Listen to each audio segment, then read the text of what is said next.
Yeah. You're coming in great. Okay. Oh, it says it's Here we live. go. We're live We're now, live. but there's no Where's the intro? intro. There's no- So this You paid for stream. catastrophic intro is brought to you by a StreamYards. And I'm going to manually start our automated intro, folks. Right on. Here Go we live. go. Medical units stand by. 30 seconds to contact.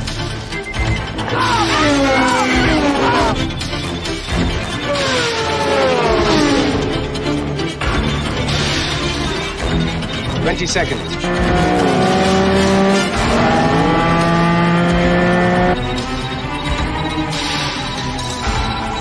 15.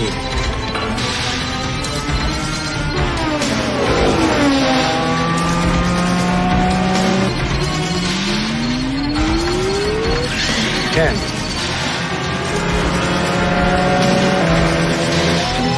5. 4. 3. 2. 1.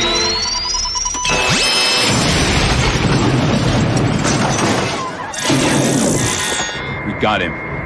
Let's go.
Hello and welcome to all you art aficionados and comic book connoisseurs. My name is Frederic Guimont, and you are listening to Proof of Comics number 64, your Australia's #1 morning show for cartoonists who love to draw hot babes. Isn't that right, Corey?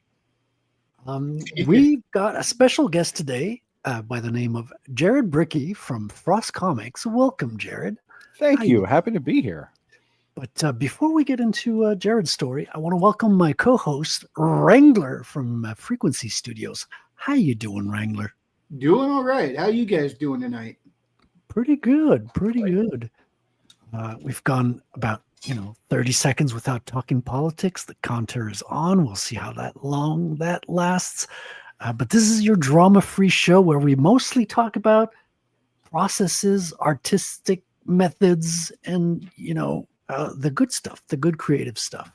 So if you like that, relax, sit back, and you're in for a good conversation. And we're going to be pulling up Jared's campaign page as well during the show. But I have a little bit of announcement to do before we do that. My own campaign was approved yesterday. Awesome. Woo-hoo! Yes, sirree. And it's going to be starting officially on September 6th. I wanted to do it on the Comicsgate Commando show, which is going to be Saturday. And Great show. Great show. Thank you. Thank you. It's kind of a home base being a co-host on that show as well. And we got a lot of comic skaters watching as well. So I figured it'd be a good place to kick it off.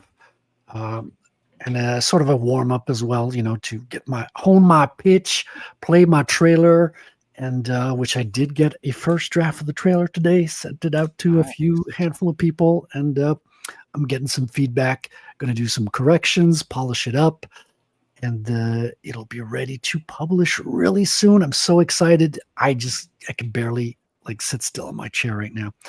But you've gone through all that, Jared. Your campaign is running. Is this your first campaign? It is my first solo campaign. I got a little experience as part of a project called Out of Obscurity, where I was a contributor, and I think I can pat myself on the back a little bit and say that I probably campaigned the hardest for that one as a way to kind of get my feet wet and build bridges and network with people. But this is the first one that I've ever done completely by myself. That I paid for the art and I led the campaign and I got the assets all put together and everything. So this is my first one all by myself. Oh, so you paid for the art. So I am a writer. Writer leading. Yes. You're one of those. I'm one of those. Yeah. I'm just kidding. Yeah. Most people guests we have are writers, but since your guys are 2 writers on and I'm just one artist, I'm going to ask for backup. Can I have some backup? Can I have an artist to back me up, please? Whew. Okay, we got Omer glitch.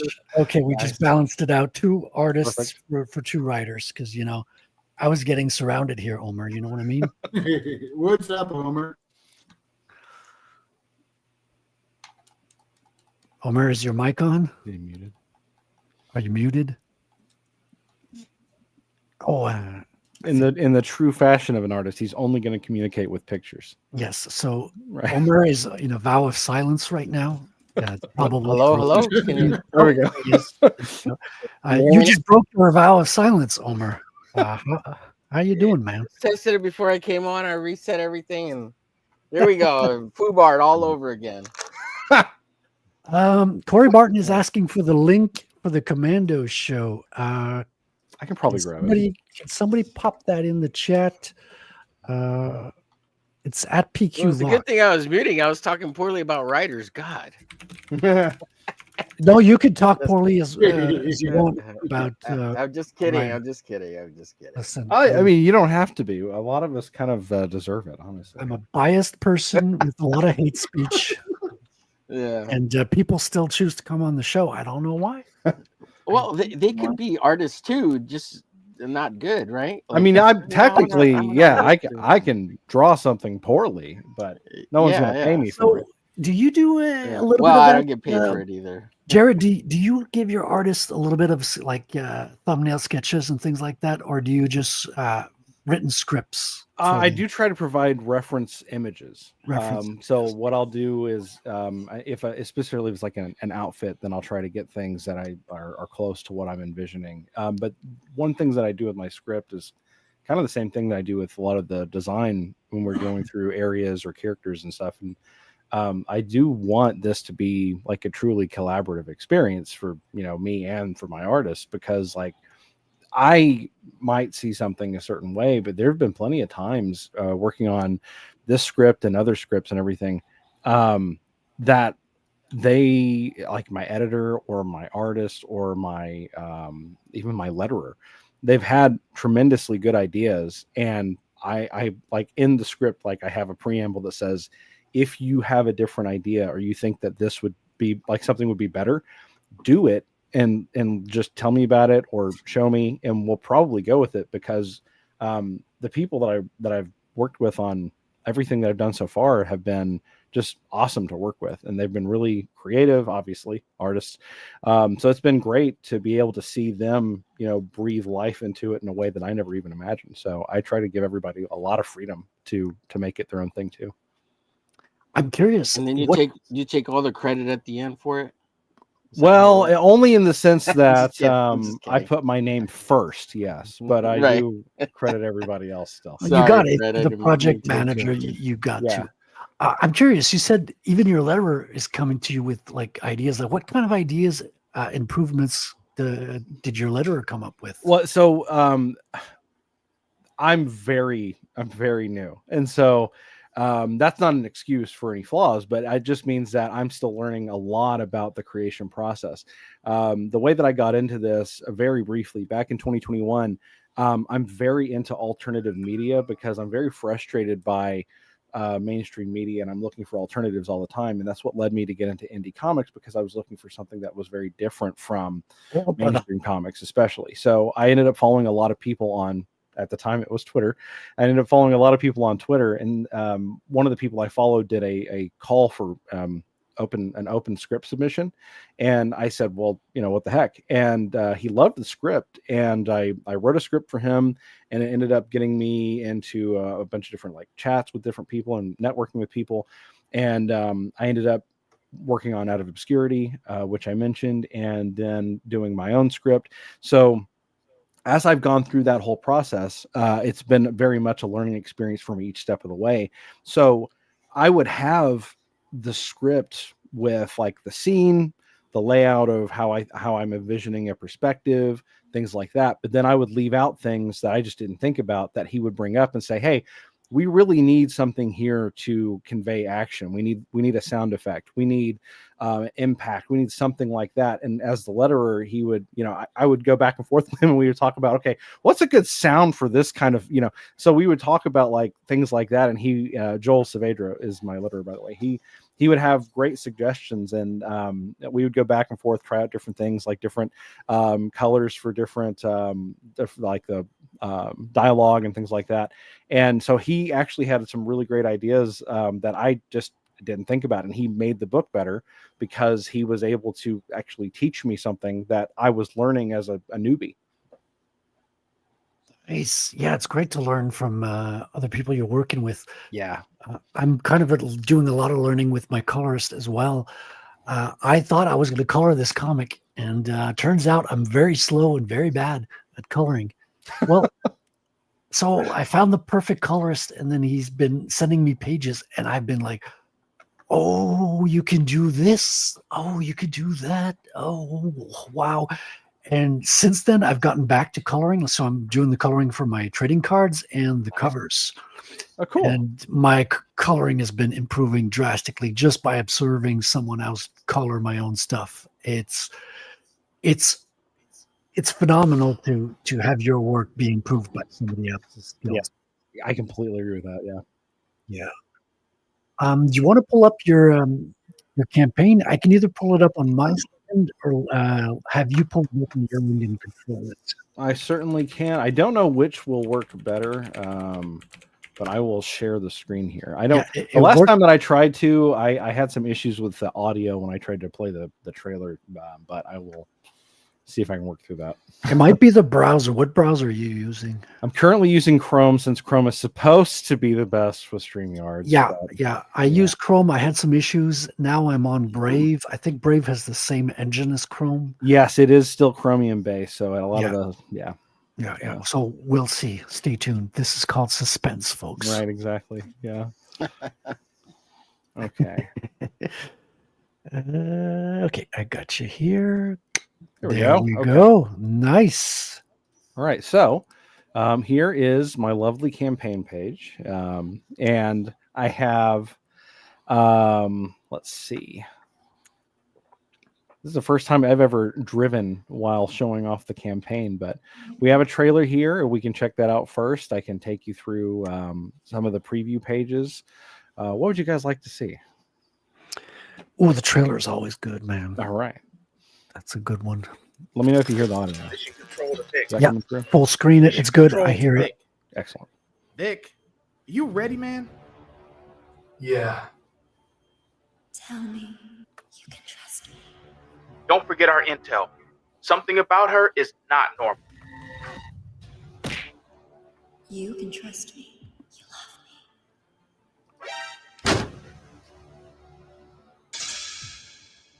You want to make me happy. I know your hands are filthy, and I know about your tricks. The only thing I don't know is what you are. You die for me. But I'll figure that out. Don't disappoint me. Once I haul you out of here.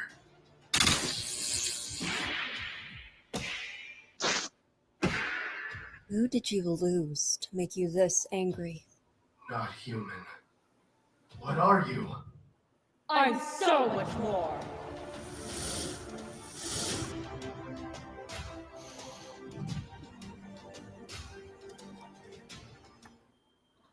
Sweet. Oh, hold on. Would you still trust her now, Corey? What do I need to do to bring it back? Oh, Oh, you go. Got it. Yeah, so trailer was made by Anime Sparkster, who is great guy. Highly recommend him as a video editor for anybody looking for trailers or anything like that. He actually had a book that he kickstarted called Bond of the Blade, so he's kind of in this too. But he's just a really wonderful guy as well, and he did a great job on the trailer. I had a couple of different people who did the voice acting. Obviously, I don't know their real names. The voice actor for Ghost, his name is Naxter. So Naxter, and the voice actress for Saska, I can't pronounce it, but it's credited in the trailer if you would like to look it up, and she did a tremendous job as well. Yes, their character is called Saska. I got to point it out because everyone's. Yeah, I heard you mention that before on another Yeah. stream a long Yeah. time ago.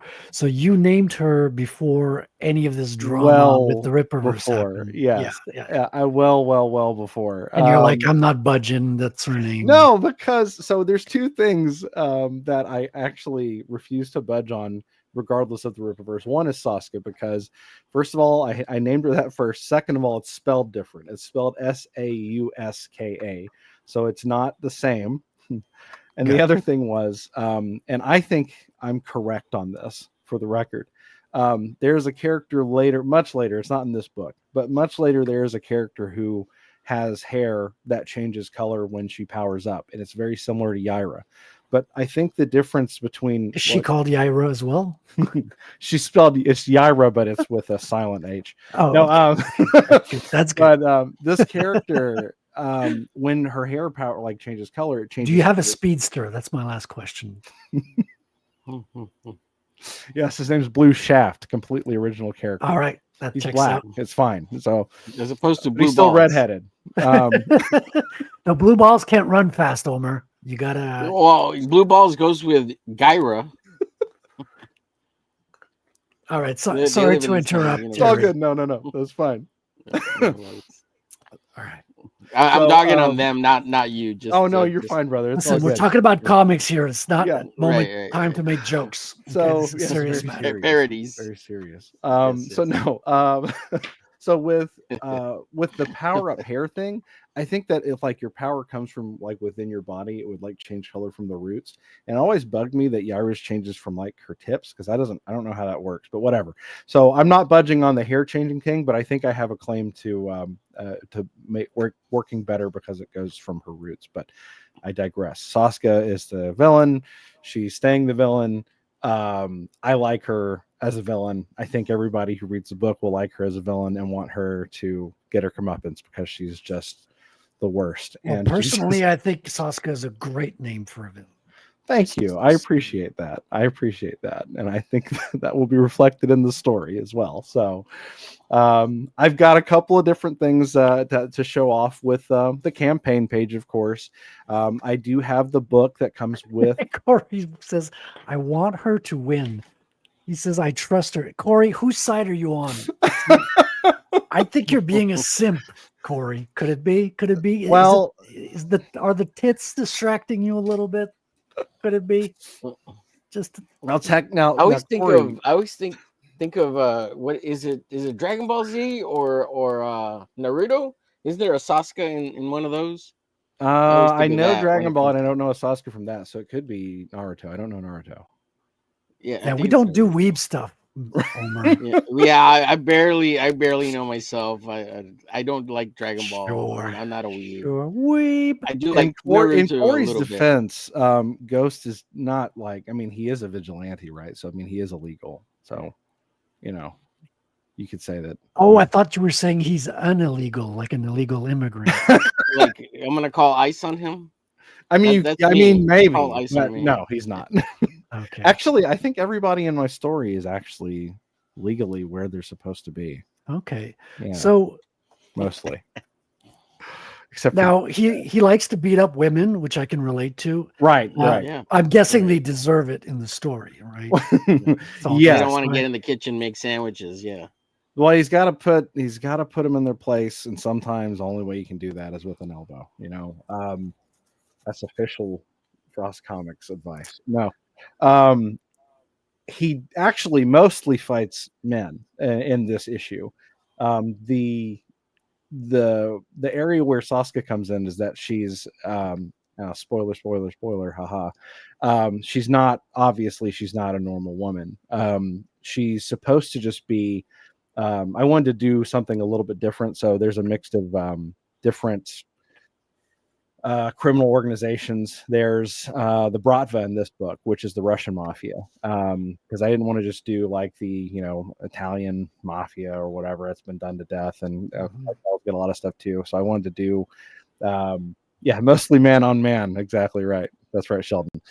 A lot of man on man action in this book before we get to man on woman action. So welcome, Sheldon. You're new here. Make sure to subscribe. We love our subscribers. Sheldon Martin. Yeah. And actually, thank you everyone in chat for being here. I appreciate it, and for listening to my cup rattling. I appreciate that very much. Slap that like button like it didn't want to make you a sandwich. I slap it like it's a blonde in one of my comic books. So, go on. I didn't mean to interrupt, Jared. You're fine, man. I'm having a good time. This is all good. So, she has a connection to the Bratva. He's trying to figure out how. He thinks that she might be an underboss, and he knows that there's something that is kind of odd about her because she seems to be able to manipulate people in ways that don't quite make sense. To get don't all women do that though? Arguably, yes. So maybe it is normal. Maybe she actually is a completely normal woman, and that's actually the plot twist in issue 2. So he confronts her, and whoops! Turns out she's got a lot more kick than he bargained for, and it's kind of a what could she be set up for things that continue on in the series. So, but here's a first, here's a panel to show that there is some good wholesome violence that is man on man violence, and not just sound effects, onomatopoeia. Exactly. Exactly. I have here's the cast. Here's my artist and my colorist and my letterer, and the profile picture I used for myself is the old guy at the end, who is Super Guy, who was in Out of Obscurity, and I like. She is yes, Corey. She is a real woman. I guarantee she is a real in all the ways that it matters. She is a real woman. Yes. To answer that question, he checked the undercarriage, Corey. Right. Well, being that I am the creator, I can make it whatever I want, right? So I can say with certainty, she is a real woman for sure, 100%. No worries there. But yeah, Super Guy is my profile picture there. But that's my team. I've got a little write up about them. They've actually done a lot of work. I'm the only one who's really new. Marcus is my artist. I met him through. I think Sheldon's got a good point there. We're going to need a panel to just prove that she's a real woman, because you know it as a creator. Right. As a reader, we need to know these things as well. That's fair. That's fair. Just putting that out there, maybe to be fair, to be a special cover. Go ahead. I didn't mean to interrupt. No, that's completely I'm a terrible host. I keep interrupting you. I don't know. I'm having a good time. If that's entertaining for the audience, for now, that's true. That could change. It depends. Now, Marcus has drawn for Avena Comics. He's done a lot of stuff there. You can actually check his work out on Global Comics if you have a membership there. She's done a lot of coloring work for a lot of Kickstarter comics. Tyler Carpenter, love him or hate him, she's done work for him. Nicholas Mueller, a lot of other people as well. And then Joel has actually done some work for Marvel, and some of his work has actually been forwarded by Stan Lee. So he's probably the most accomplished of the four of us, certainly of the two of us, me and him. And then my writing credits right now are just a handful of things, but Out of Obscurity, which should be in backers' hands really soon. That was a campaign made by Arrow Comics. So Luke Stone, Hojo from Mythicals, Telepathic Bunny, Critical Blast has a story in it. A lot of different people contributed. Somehow they decided to let me write something. So I managed to sneak in there.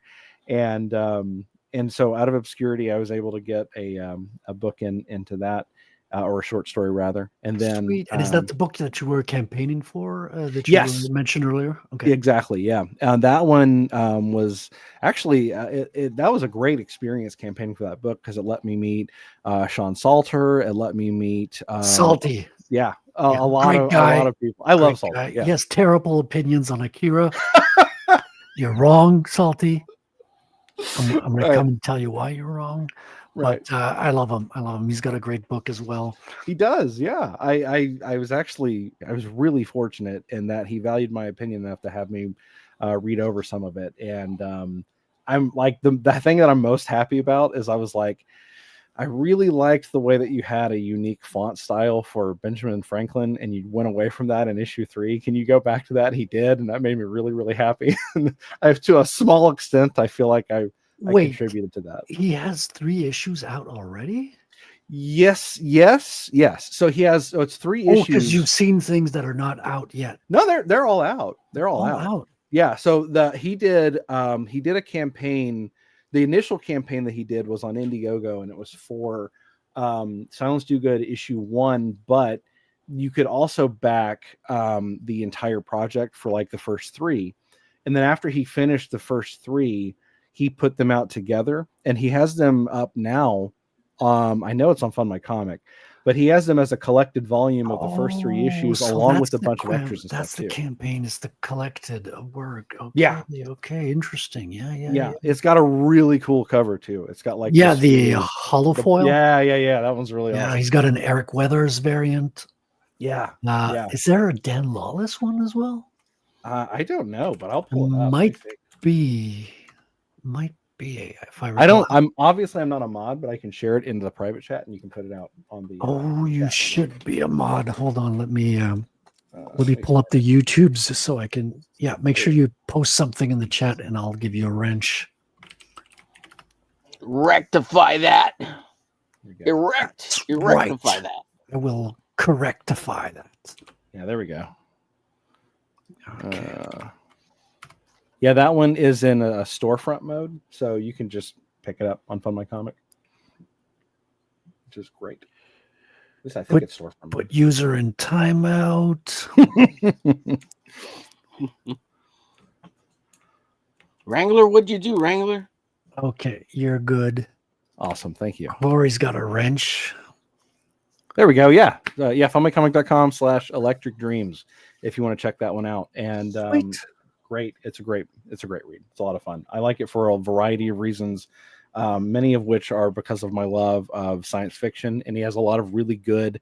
It's got a good blend of action that goes along with like kind of thinking sci-fi. It reminded me in a lot of ways of some of the philosophical episodes of Star Trek where you have back and forth between like intelligent characters, and you see that play out really well in the comic without it detracting from the action that's going on too. So I enjoyed it a lot. Intelligent characters. We haven't seen those in a long time. It's rare, isn't it? It's very rare. Yes. Indeed. Yeah. So there's my team. I do have it available as a PDF as well, going back to my comic here. So if you don't, if you're out of the States, because I don't know about the shipping. I haven't had too many people, as far as I know, outside of the United States interested in it yet. I'd be happy to talk. If anyone's interested, just email me. It's jared@frostcomics.com, and I'll be happy to work with you to get it in your hands if you really do want a physical copy. But I've got a PDF available for everyone else. And then I've got some sample pages down here. Oh, the good stuff. Yeah. And this first page, I really like how that one came out, even though there's no words on it. I've had a lot of people who really dug that one. It goes really nicely with issue 2. Your letterer got a day off. Yeah, he put that one there. That's what I paid him for. The next one, I love this page. I love the thermal vision so much. Yeah, thermal vision. Yeah, I've loved thermal vision ever since I saw Predator movie, man. Dude, yes. It's not even real thermal vision in there. Like she's watched the making of. It's all like simulated stuff. But dude, that's amazing. Ever the coolest thing in the world when you saw that. Yeah, I love. I guess I used to. I guess I haven't played them in a long time. I used to play like the Splinter Cell games, and the Splinter Cell Oh, games yeah. had like the night vision and thermal vision. You can toggle between them and stuff. And Yeah. so like that's always been like something that I loved. And when I was thinking about like smoke grenades and stuff like that, I was like, oh, thermal vision, that'd be perfect. And B nailed like this panel perfectly. That's exactly what I was thinking of when I was. Okay, hold on. My lawyer just arrived. Here we go. Welcome, friends. Yeah. our very own attorney for the show, James. How you doing, my man? Doing well. Just cashed my Diddy money. We did good down there at New York. So Yeah, he's getting out. You did a hell of a good job, man. You slimy lizard. Yeah. You. That's it, man. The sliminess is transferable. Just got to remember that. Awesome. This is pretty cool. I've never actually met a lizard VTuber. That's pretty awesome. Happy to meet you. Thank you. I take many forms. The lizard is my preferred one here. Right. But you'll see me about maybe. Who knows? Look under a rock. Right on. At many firms around the country. Firm. How you been, man? You had a good show. I caught a little bit of your show on the tail end. You guys seem to be having a good time. Yes, we are talking about the etherworldly stuff, sort of the supernatural, and how it inspires our writing and other writers and things of that nature. Or at least I always try to bring it back to writing. But it was nice. It was good. It was always good to see you, and it's good to be here for another magnificent dream. Sweet. So we're talking with Jared here, and I was curious, Jared, like how did you get into like the indie comic space? Like you were mentioning earlier that like alternative news media, you were looking for alternative culture and you found the space. I think we got the similar story for that. Like a lot of us are here for the same reasons. Yeah. Can you tell us a little bit like how you got into comics in the beginning and what made you decide to like make a comic book out of all things? Did you hit your head on the wall or fall down the stairs, or what led you to this crazy creative enterprise? I sometimes wonder that based on the day, but I think at least so far I haven't woken up from any comas. So I don't think that's it yet. Actually, it was a comic adaptation that gave me the idea that led to the idea that I have as a comic book. I was actually playing the Darkness video game, which is an adaptation of, The Darkness. Oh, by Mark Silvestri, the world's best comic book artist. Yes. Fantastic comic. And it was a fun game. It really doesn't adapt the story faithfully, but it's a fun game.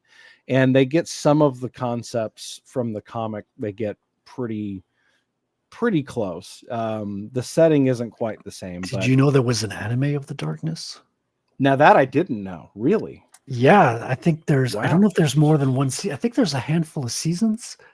Really, it's anime style.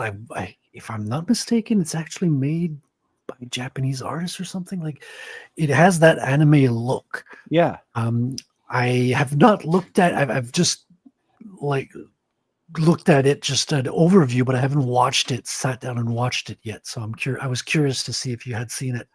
No, but I need to check that out because I like the universe quite a bit. And no, it was really, I started out with this is an idea like a long time in the making. And originally I wanted, this is like, I don't know, the mid 2000s, late 2000s when I had the idea and inspiration. And I did know about the Witchblade anime. I haven't seen it, but I knew about it. I had no idea. Oh, I think I'm an idiot. I think you're right, Sheldon. It's the Witchblade one, and I just mixed the two up. Well, they did have crossovers, so that's fair. Yeah, and Sheldon, you earn points because you're not a weeb. You have my respect, and I stand corrected. And corrected by someone who's not a weeb, which is the best way to be corrected. Exactly right. Right. Yeah. So, So this was like way back. I had no idea how to even go about trying to get into comics at the time. So I tried to actually make it into a book, but it never really felt right to me because I really always envisioned it as a comic. And, life happens. I ended up just kind of like shelving it because I had to just focus on getting a career, being able to make money, provide for what I wanted to eventually be able to have a family, which, you know, that happened. So that took precedence and everything. And then, like I said, it was all kind of on a whim in 2021. And I wrote a script for, I don't know if you guys know him, or do you know who Ron Christian is? I do not. Okay. Remind me. Well, he's Ghostwriter. So Ron is, I mean, it's kind of funny actually, because I wrote a script for him. I wrote, his character is Paragon Prime. He's trying to make a Paragon Prime comic. And so far he's done a 16-page comic. That's the one I wrote with him. And the funny thing is, like, I don't mean this is any shade to him, but like I started that with him, and that's currently his only work. And I've gone on to write several other things from this point, but it was because he liked my script writing enough that he wanted me to write that with him. So it's crazy how it worked out. So I went from writing with him to, you know, writing Super Guy, and then writing MorningStar Chronicles. And I'm hopefully going to be writing a story with Rising Star Comics, who has done Rebound, and he just did Cosmo Girl. Those were both on Kickstarter. And I'm going to be introducing a new character for him. I'm thinking, at least that's what he says. And he wants me to write another character that already exists. So I might be doing a lot of stuff for him as well. But like I said, I wanted to find alternative media, because I mean, I used to love Star Trek. I don't love Star Trek anymore. I used to love Star Wars. I don't love Star Wars anymore.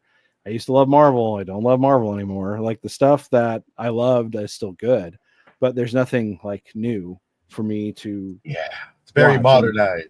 Yeah, it's very. Yeah, I am not junk. I'm not the modern audiences that people are writing for anymore, and I discovered that no whenever one I is. tried to. No, there is modern No one audience. is. It's called socialist women. True, and they don't really buy that many comic books, it turns out. So, but that's or have what any led money. to me. They buy a lot of coffees, though. They do buy a lot of coffee, and they like to write about it in their comics, which is odd. I don't have any coffee scenes in my books yet. Maybe if I had that's all they can afford, coffee, because their husband. No coffee scenes. Hold on, let me cancel my. I know, right? Yeah, cancel it right now. Delete. So, I ended up following people like, you know, Luke Stone, because he had hybrids. I like Hojo was just starting mythicals. So like I jumped on a lot of different stuff just to try to get like a bunch of different types of different comics to just throw myself into indie comics and find something different. And that's when I started meeting people and networking. And I've always wanted to write comics, and the fact that I had an opportunity and that people thought that I did a decent enough job to invite me to participate in an anthology was just the most encouraging thing in the world.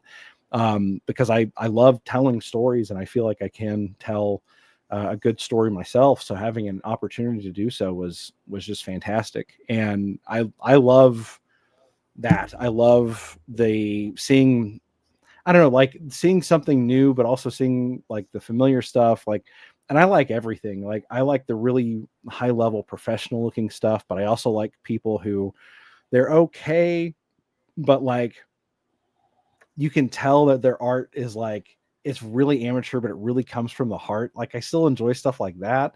Like, I love the landscape. Underground. Yeah, outside. Exactly. Like having outside, all of that kind of like out there. And if you can just find your audience, then anybody can really tell their own story. And so like, that's just the coolest thing to me. So that's why I wanted to participate in it. And so it's been great to get to know all these different people. And I've had a lot, like the streaming has been a blast. I've been able to like hang out with some really cool people and talk about comics and all sorts of other stuff. So yeah, the whole experience for me, like I know indie comics for a lot of people has been hit or miss, and people have like the comics broke me thing that went on last year or whatever. And but like for me, and I think part of it is like, to be completely fair, I think part of it is because it's not my vocation. Like I do this because I want to tell a story. Like when the money that I have on pre-orders to my comics, none of that is going to like my bank account, like to spend on myself. It's all money that I'm just going to give to my art team. Right. And so everything for me is a passion project, and that's a luxury. So I understand why it's like for people who this is their bread and butter. I understand why for them it's more stressful, but for me, because it's not, it's been an amazingly positive experience where I have just been able to meet some incredibly cool and really kind people who have, like I've said before earlier, that have taught me stuff, that have talked to me about perspective and using space in like the panels and just all sorts of different stuff. So it's been great. I've loved the whole thing. It's been great so far. So far, right? Yeah. That can always have a dramatic twist that goes in a different direction. Are hard to do, man. It's not an easy thing. Like this comic, I figured I planned out 3 months. Yeah, and it's done. It's over a year now. It's like, whoa, man. It's really humbling. Now, take into account that I'm kind of like doing commissions on the side, doing a lot, everything, including the writing, the web. I created a website as well, hosting a podcast, doing some networking. You got to be on Twitter. So that's going to drain a portion of your day as well. 100%. It's not an easy thing to do, but it is a passion. It is something I love to do. So I'm happy whenever I can share that passion with other people. Yes. And I've always wanted to get into that comic book scripting. I'm a short story writer myself, and that's kind of a intrigue to me. Who are some of your inspirations? Well, I know this is probably an uncommon answer, but probably Tom DeFalco, because I love Marvel's editor-in-chief when I was growing up. Well, so he wrote like Spider-Girl, and I loved Spider-Girl, and see, it always goes back to tits. It's just like Corey. Well, yeah, right. Yeah, of course. But everything, like I came, unfortunately, so like I was not like, my family wasn't super wealthy, so I couldn't afford that many comics when I was a kid. And so when I got the opportunity to really get into comics, it was much later in life, and it was more when they were like trades and everything. And I missed a lot of really great comics when they were out, and I couldn't support them. And I hate that, because like the history of Spider-Girl is actually fascinating for anyone who's not familiar with it, where it got canceled multiple times and it only got brought back because of write-in campaigns to the editors, because people loved it so much. But I still love Spider-Man. Hey, Patrick, good to see you here, man. I love Spider-Man, and I loved seeing. Welcome, General Q. Nice to see you. We meet again. I loved seeing a lineage for like the Spider family, where it went from Peter Parker to his daughter. I don't know. I thought that entire thing was fascinating. I love seeing. Is that the one drawn by Bart Sears? Is that the run you're talking about? I don't. It's a really good run. It might be. They changed artists like 2 or 3 times, I think, for the entire run. But DeFalco, I think, stayed on for most of. I think Bart started it. The first run? Well, yeah, it could be wrong. Yeah, and they went from that. They went from that. Are you not talking about Jessica Drew? No, I'm talking about Spider-Girl. Parker, actually. She was from daughter. They called it MC2, Marvel Comics 2. It was a very limited run that they did as an alternate like future. So they had Spider-Girl, they had like a new version of the Avengers, they had the Amazing X People, and Jubilee became the leader. They had with Ashley Barton. Yes. X People. That sounds so human centric. What about X Critters? Like, why can't they be more inclusive? People, come on, man. Right. So I don't know. I guess they just weren't forward thinking enough at the time. Sheldon asks, "Are you doing the lettering too?" I think he's asking me because you talked about your lettering. Probably you.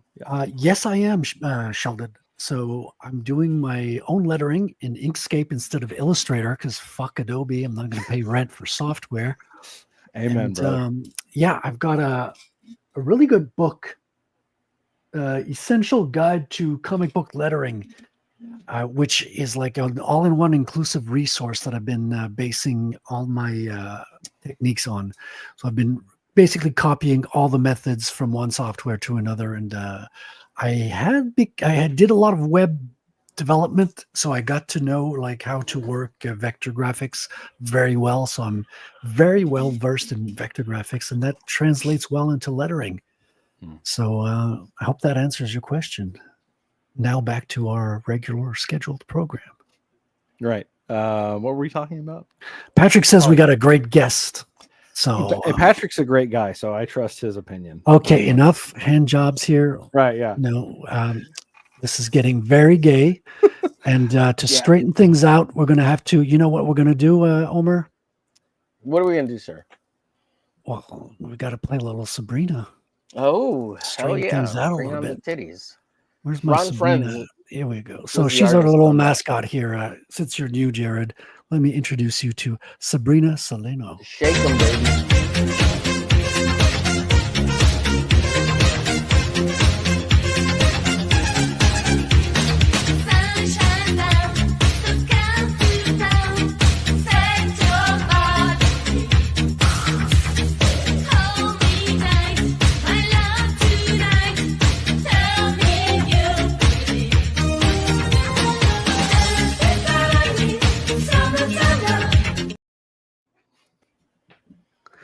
There we Nice. go. Jacket's a little in the way, but good yes. stuff. We got other versions. There's one in the pool, but I haven't imported that one yet. Oh, okay. Might be too risque, if you know what I mean. I understand. Yeah, there's a pop out. Is that the one I sent you? Who are you talking about? Billy's not here, Patrick. I don't know if you noticed, but you're probably talking to Wrangler or somebody else. He's I think he doesn't have his phone yet, Billy. What's that? Patrick says Spider Girl Billy. Oh, I don't know what's that reference to. Oh well, don't let me interrupt you, Jared. You were talking right. about Tom DeFalco, how Right. your Yeah. inspirations, particularly from his run on Spider Girl. Yes. Is it his work as a writer that inspired you? Yes. Something about the overall arcing story arc, or what was it that drew you to his work? It was really, I don't know. He found a way to make each issue was interesting, but he also set up long-term storytelling in a way that was really satisfying to read, because it felt like you got a complete issue every time that you read an issue of Spider-Girl, but then it really felt like you were rewarded by staying with the book. You know, like it didn't feel like anything came out of left field, because you know, I had the convenience of reading it after, unfortunately, the run ended. But the nice thing about that is that I got to read everything in sequence, you know, in sequential order without any trouble. I'm waiting a month right. between issues and all that. So that was awesome, because there would be callbacks to issues that I read, right, you know, one after the other, and I, you know, something that happened I would remember from a few issues before, and it was like, oh, that's amazing that's how she's related to this, and that's how he connects to that. So that was I don't know, I found that really, really rewarding as a reader, and that was very inspirational to me to want to try to capture some aspect of that, writing my own stories. So I loved his run on Spider-Girl. So he's probably my biggest inspiration as a writer writing comics. But yeah, so DeFalco was just awesome. Sweet. I hope to add some of that as well, because I'm starting with a 24 pager. Obviously, it's the start of an arc, but I wanted it to feel like you were satisfied at the end of the 24 pages. Like it ends on a good note, right? But it also lends you to want to see the next issue, because there's danger looming and there's unresolved I don't want to spoil anything, but Right, exactly. there's a lot of good stuff coming as well. And so, how many pages is your comic? Is it a 24 pager? Is it a larger one? It's really 24 pages of story. Well, I'd say 22 pages of story with a really nice splash page of art. I've got it's 28 pages total cover to cover, but that's counting everything else, credits and everything else. So really, it's 22 pages of story and then a nice splash page that has Ghost kicking some Bratva people's asses. This splash page, do you mean part of the story or a pinup that's not like a pin? Like it's a pinup. It's a. I was trying to figure out what to do to give 2 more pages to it for printing, and I opened up a book that I had backed, and like the first thing that I saw was this awesome looking pinup, and I thought, I'm going to do that. That would be cool. So that's what gave me my final 2 pages, and I put that in the front as a little hello. Nice. Yeah, I've got a handful of pinups as well. I might beef it up an extra 4 pages as well. We'll see. I'm kind of in the middle of figuring all those details out. Mm-hmm. It's exciting stuff, man. It's exciting. I love it. Yeah. When did you first kick off the campaign? Has it been live very long, or?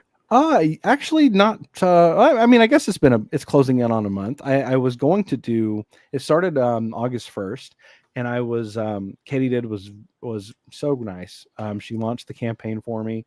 I didn't really have. I'll go back over to it really quick here.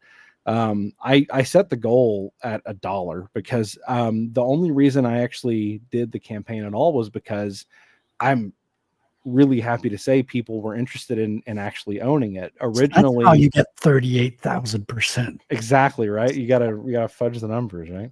Yeah. So I originally we're all in this for the money laundering, Exactly. Yeah. Yeah. This is all a scam. Yeah. We're not really. You know what I can do with $384 that I've laundered? Come on now. You're going straight to Mexico. Yeah. That's right, baby. You're gonna invest it in Bitcoin. I can afford a night out at what used to be Cracker Barrel. Yeah, you could almost go out to a restaurant with $384. I know, right? Yeah. Now we're talking. So now everyone knows how I really got into it. We were saying that's low. Remember, that's American dollars, not Canadian. If you launder that a couple of times, you could play a Nintendo game. Yeah, exactly, right? What? That's not Mexican pesos? No, this is good old American dollar dues right here, baby. 384 big ones. No, I originally was only planning to do it as a digital release, and I had enough people actually say, "Oh, I really liked it, and I would like to physically have one." And other people say, "I really want to read it, but I hate digital comics and I refuse to unless you do a print." That's what actually made me say, "Okay, well, what the heck?" So. That's why I put together the campaign, and I figured if I sold 1 book or 5 or 10 or whatever, then I would, that's a victory. So the fact that I've had 21 backers is like, I don't know, that's nuts to me. I'm really happy with that. I did have a few people. I was going to close it on September 1st, but I actually, again, I actually had a couple people reach out and say, "Hey, can you extend it another month?" And I would love to be able to back it, and I haven't been able to, or I have some other people say, I'd love to be able to have you on my show, but I can't get you on. I'd love to be able to promote your book and get you some backers maybe. So again, just the community being really cool has asked me to extend it. So I'm going to go ahead and push it probably to October 1st and give it a few more days. So yeah. Cool, man. Oh yeah. Cause I'm seeing on, okay, so you haven't adjusted it yet because it still says 6 days. Right. Yeah. Yeah. This is like breaking news. Basically, I decided talking to people yesterday that I think I'll go ahead and do that. So you heard it here first, ladies and gentlemen. That's right. Exclusive. That's right. That's cool, man. It's exciting. Only on Proof of Comics. That's right. I'm about to start my own campaign, and I'm super thrilled. Oh man, I'm super happy for you, dude. It's been fun, and I think that you're gonna have a blast with it, and you'll have a great time. Yeah. I'm gonna go. Are you using Fund My Comic? Yeah, so I'm doing 2 different sites. Okay. One you know very well, and one you've never heard of. All right. So the other one is called Geyser. Oh because this whole story kind of revolves around Bitcoin. My main character is a Bitcoiner. It's kind of like Batman. So instead of having a corporation who funds his crime fighting, it's his big fat stack of Bitcoin, and he orders his gear and tools off the dark web and things like that. So it's kind of a modern day cypherpunk Batman-ish kind of story. And so we're going all in, and we're crowdfunding in Bitcoin in parallel to fund my comic. So there's going to be some exclusives there. For example, there's going to be a cover that you can only get with Bitcoin. That's cool. And yeah, I'm thinking of even going further and not putting the image online. Yeah. And letting people discover the cover when they get it printed in the mail. So it would never be advertised except with a question mark. And the first time you would see the image would be when you open the physical package. I thought, that's awesome. Yeah. Well, at first if you buy it with Bitcoin, Fred, if you buy it with Bitcoin, do you get an NFT of the book? No, we're a very anti NFT. Like my whole theme song. I would be too. I would be too. I put out a trailer. Well, I've got a working draft of a trailer that I sent out to a handful of people today, and the theme song is an anti-NFT theme song. If you listen to the words, Omar, it's. I was just thinking NFT because of the Bitcoin thing, but yeah, I'm totally anti NFT, and I can see how Bitcoiners would be too. Yeah, exactly. Forgive my ignorance. What's wrong with an NFT? NFTs, lots of things. Yeah, the main thing that's wrong with them is that they're scams. So they're sold to people with the idea that they're going to go up in value, and you're basically selling a JPEG, and you're not really selling a JPEG. You're selling an assortment of letters and numbers that point to a JPEG, and you don't own the rights to the image, and the pointer is only valid for as long as the server stays up. There's nothing secure about it. It's just a sophisticated scam. Well, it's not even sophisticated, but it kind of like it's throwing powder to people's eyes. So it's like it sounds like my video game library. Well, you can't see, the thing is with an NFT, you can just right-click save as the JPEG, and you have the image on your server, on your own hard drive. That's the best thing to do with. I will say that frequency is not completely wrong, as because obviously I'm a little nuanced on this because I made money off of NFTs. You're both kind of right, unfortunately speaking, because NFTs are already accepted and exist. They're called your microtransactions. They're called the skins you buy. They're called the things that exist in a singular game that don't exist outside of it. And just like NFTs, once those servers are gone, so are all those. And unfortunately, your games are the same way. They're being provided through Steam. They don't operate outside of Steam because, you know, they give you that little error, you know, trying to run it without Steam running first. It's honestly the same concept. The big difference is that, you know, your games, they have an inherent value. That's what we're talking here, is the value. These images have no value. The way I made money was, I told Frederic this, I probably said it way too much time, was through an online trading card game that used NFTs. And that gave it an inherent value because a certain amount of people were playing it. And it was at its height, and then I just freaking sold my shit and I got out of there where I could, because it is a form of gambling. But frequency, you are correct. That's the crazy part. And you know what the crazier part is? These NFTs actually do have more security over the stuff you're buying through microtransactions and skins and stuff. I'll point to the game Fallout 76, which was supposed to be moddable for, you know, mods and stuff. And then it had such horrific security issues that people's entire inventory of their characters was being stolen from them. So yes, it's very much similar. And I think for gamers, NFTs might work, as in will never actually work, but have the opportunity to, just because that terrible system's kind of already there. Baked in, And right? Yeah. it's baked in. And what NFTs would allow someone to do, say you got Ubisoft, you are playing The Division, you beat a boss, he drops an NFT. Let's say you get that NFT in The Division, it's a gun, and then you load up the latest Splinter Cell game. Well, that gun's in there too, because they're all sort of connected to the same network. In theory, sounds great, but this is also Ubisoft we're talking about. So in magnificent theory, I think NFTs could be good for gaming, but as a form of, say, cryptocurrency or investments, not really. Stay far away from it is my suggestion. They're a mechanic at best. Let's put it that way. They are a mechanic. You mentioned Ubi. Did you guys talk about the Ubisoft's terms of service change since you brought Oh, that was just so dumb.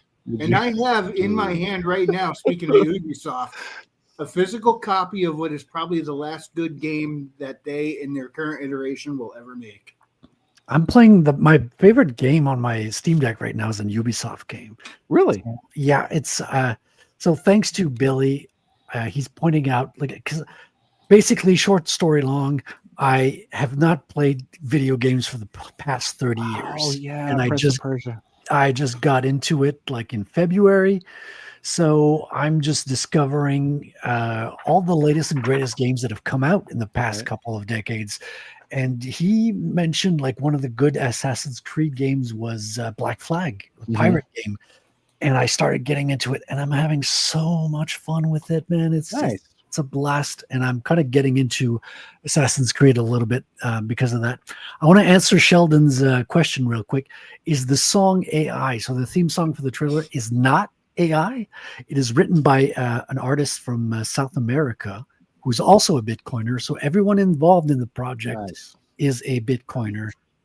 So the colorist is a Bitcoiner from Ireland, and the writer of the soundtrack for the theme song for the trailer is also a Bitcoiner. I met him in El Salvador last November. So I did go there at a convention and expoed a couple of pieces of artwork from the comic, and I sold 2 pages while I was down there. So that's an interesting sidetrack. I also want to say hi to a grumpy old ninja. So Grumpy, nice to see you, man. I see you in Katie's chat all the time, and you're like sharing my links over here, and we always get like 1 or 2 new subscriber thanks to you, Grumpy. So I really appreciate you, man. We're slowly getting up there. 177 is the last count I checked. We're inching our way towards 200. We're gonna, reach another milestone pretty soon, and I really appreciate that because having viewers helps us fund comics. It helps us get the word out, and that's really the motivation for it all. Yep. So thank you very much for that. Speaking of El Salvador, I remember you running this show from there. Yeah, exactly. That's right. It's been over a year solid of you playing Sabrina clips. Yeah, dude, like the show's 64 episodes. Like we've hit the milestone for a year like 2-3 months ago. It's insane, man. I didn't know we were gonna make it to a year. I'm kind of flabbergasted. I'm taking this 1 week at a time. A lot of times we don't know who the guest is going to be next week. And sometimes we don't have a guest and we just hang out and draw. And that's okay too. Grumpy says, that's what you got to do. Well, I can actually get some drawing done when I don't have a guest. Right. Yeah. But you're a good guest. You talk on your own self when I don't interrupt you. So I'm actually getting some city windows drawn nice and slow today. Grumpy says Assassin's Creed was great until they started treating it like an EA sports game. Right? Yeah. So they started mobile game more like it. Yeah, they started adding. That's actually a great way of describing it, honestly. Mm-hmm. Yeah. Microtransactions, I think, were added to Odyssey. But I'm actually looking forward to playing the one that was the most buggy at launch. So Unity. Oh yeah, that one was notoriously buggy, wasn't it? Yeah, but some of the bugs are fixed, not all, of course. And there's a modding community who are like fixing features, and so apparently it has the best parkour of all the Assassin's Creed games. It takes place in Paris. There's even a French soundtrack, which is appealing to only me. But like the level of detail they went to is like beyond like insanity.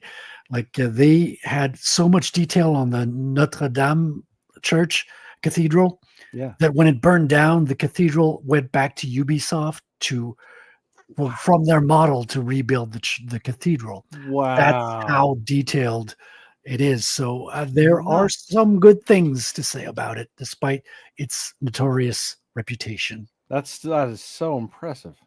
I would, though, just for history's sake, go watch a review from when it launched. No, I watched a ton of can reviews, man.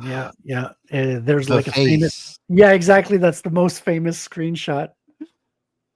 Nice to hear, Grumpy. I need to send. I'll find it. I can't share it right now, unfortunately, but I'll send you I think it was from Brotherhood or one of the SEO games, but it was the most amazing glitch I ever saw, where a guard spawned other guards out of him, and it was like the rooftop was filled with like 50 guards to the point where they were falling off of the building. It was awesome. I'll send you later. What actually happened there was you entered the Matrix, Jared, and that's an agent. They do that. I know. I've researched the Matrix by watching the movies. Yes, of course. I can The great movies. Accurately report that's what happened. I actually believe the first Matrix movie was a fluke because I don't think those directors made anything good after that. It was so good that the drop in quality is startling, and it does make you think that it must have been a mistake. Yeah. No, well, the thing is, the first one was made by men, and the rest was made by women. That's the issue. I wouldn't doubt it if there was actually like, a guiding force behind that movie that wasn't there for the others. There has to be. Yeah. I mean, there was a writer who sued them for stealing her book, her story. So there was. Oh, really? I didn't hear that. Yeah, I saw that online a few times. So I don't know how. Right. Like to what extent it was ripped off or not, but it, like you say, it's like that movie had a helping hand because it was better than it had any right to be. Yeah, it's so rewatchable. Yeah, it was imitated to the point where it's hard to watch the original because you're seeing techniques that are in every movie now. Yeah, and it was one of the first movies to accurately portray some hacking programs. Right. So it's not a whole piracy. It's not a whole. Well, kind of. Push a few keys, lean forward, and say, "Man, you saw how it works." No, but the tracing program Trinity runs in the room at the beginning is an accurate tracing program. And it was rare to see that in movies because it used to be just CGI invention, like made up gobbledygook. Yeah, it's like it was all Harry Potter hacking before that. It's a great way of describing it. Yeah. Yeah, I'm sure that there's like a big Matrix fan that's already cracked the code and it's got like an hour-long video. It's like, this is why this is the only good movie they've ever made in their career. Yeah, I mean, the second one had some good parts. Like, I did enjoy some of the scenes in the second one. It feels like it could be re-edited and improved. And the third one it kept losing its charm the further it went. But I like the robot killing scenes in the mechs, but I like the white dreaded villains that could like ghost phase dudes. Through cars and like the car scene on the highway. I thought that was kind of cool, but not a whole lot more, to be honest. Right, yeah. And isn't Jada Pinkett Smith in that movie as well? I think she's in it for like a split second. Yeah, she has an entanglement or something. Yeah, and then they made a big deal at the time where she was like the lead character in the Xbox tie-in game to that movie. Yeah, you remember that? Yeah. Every time you jumped, she did like the running jump shit in slow motion. It was terrible. Everybody did that. It was corny as shit. Yeah. Yeah, I remember that. Yeah, that was a wild time for video games. That was the game everyone's like, why can't we just play Neo? Yeah, can I just be Neo?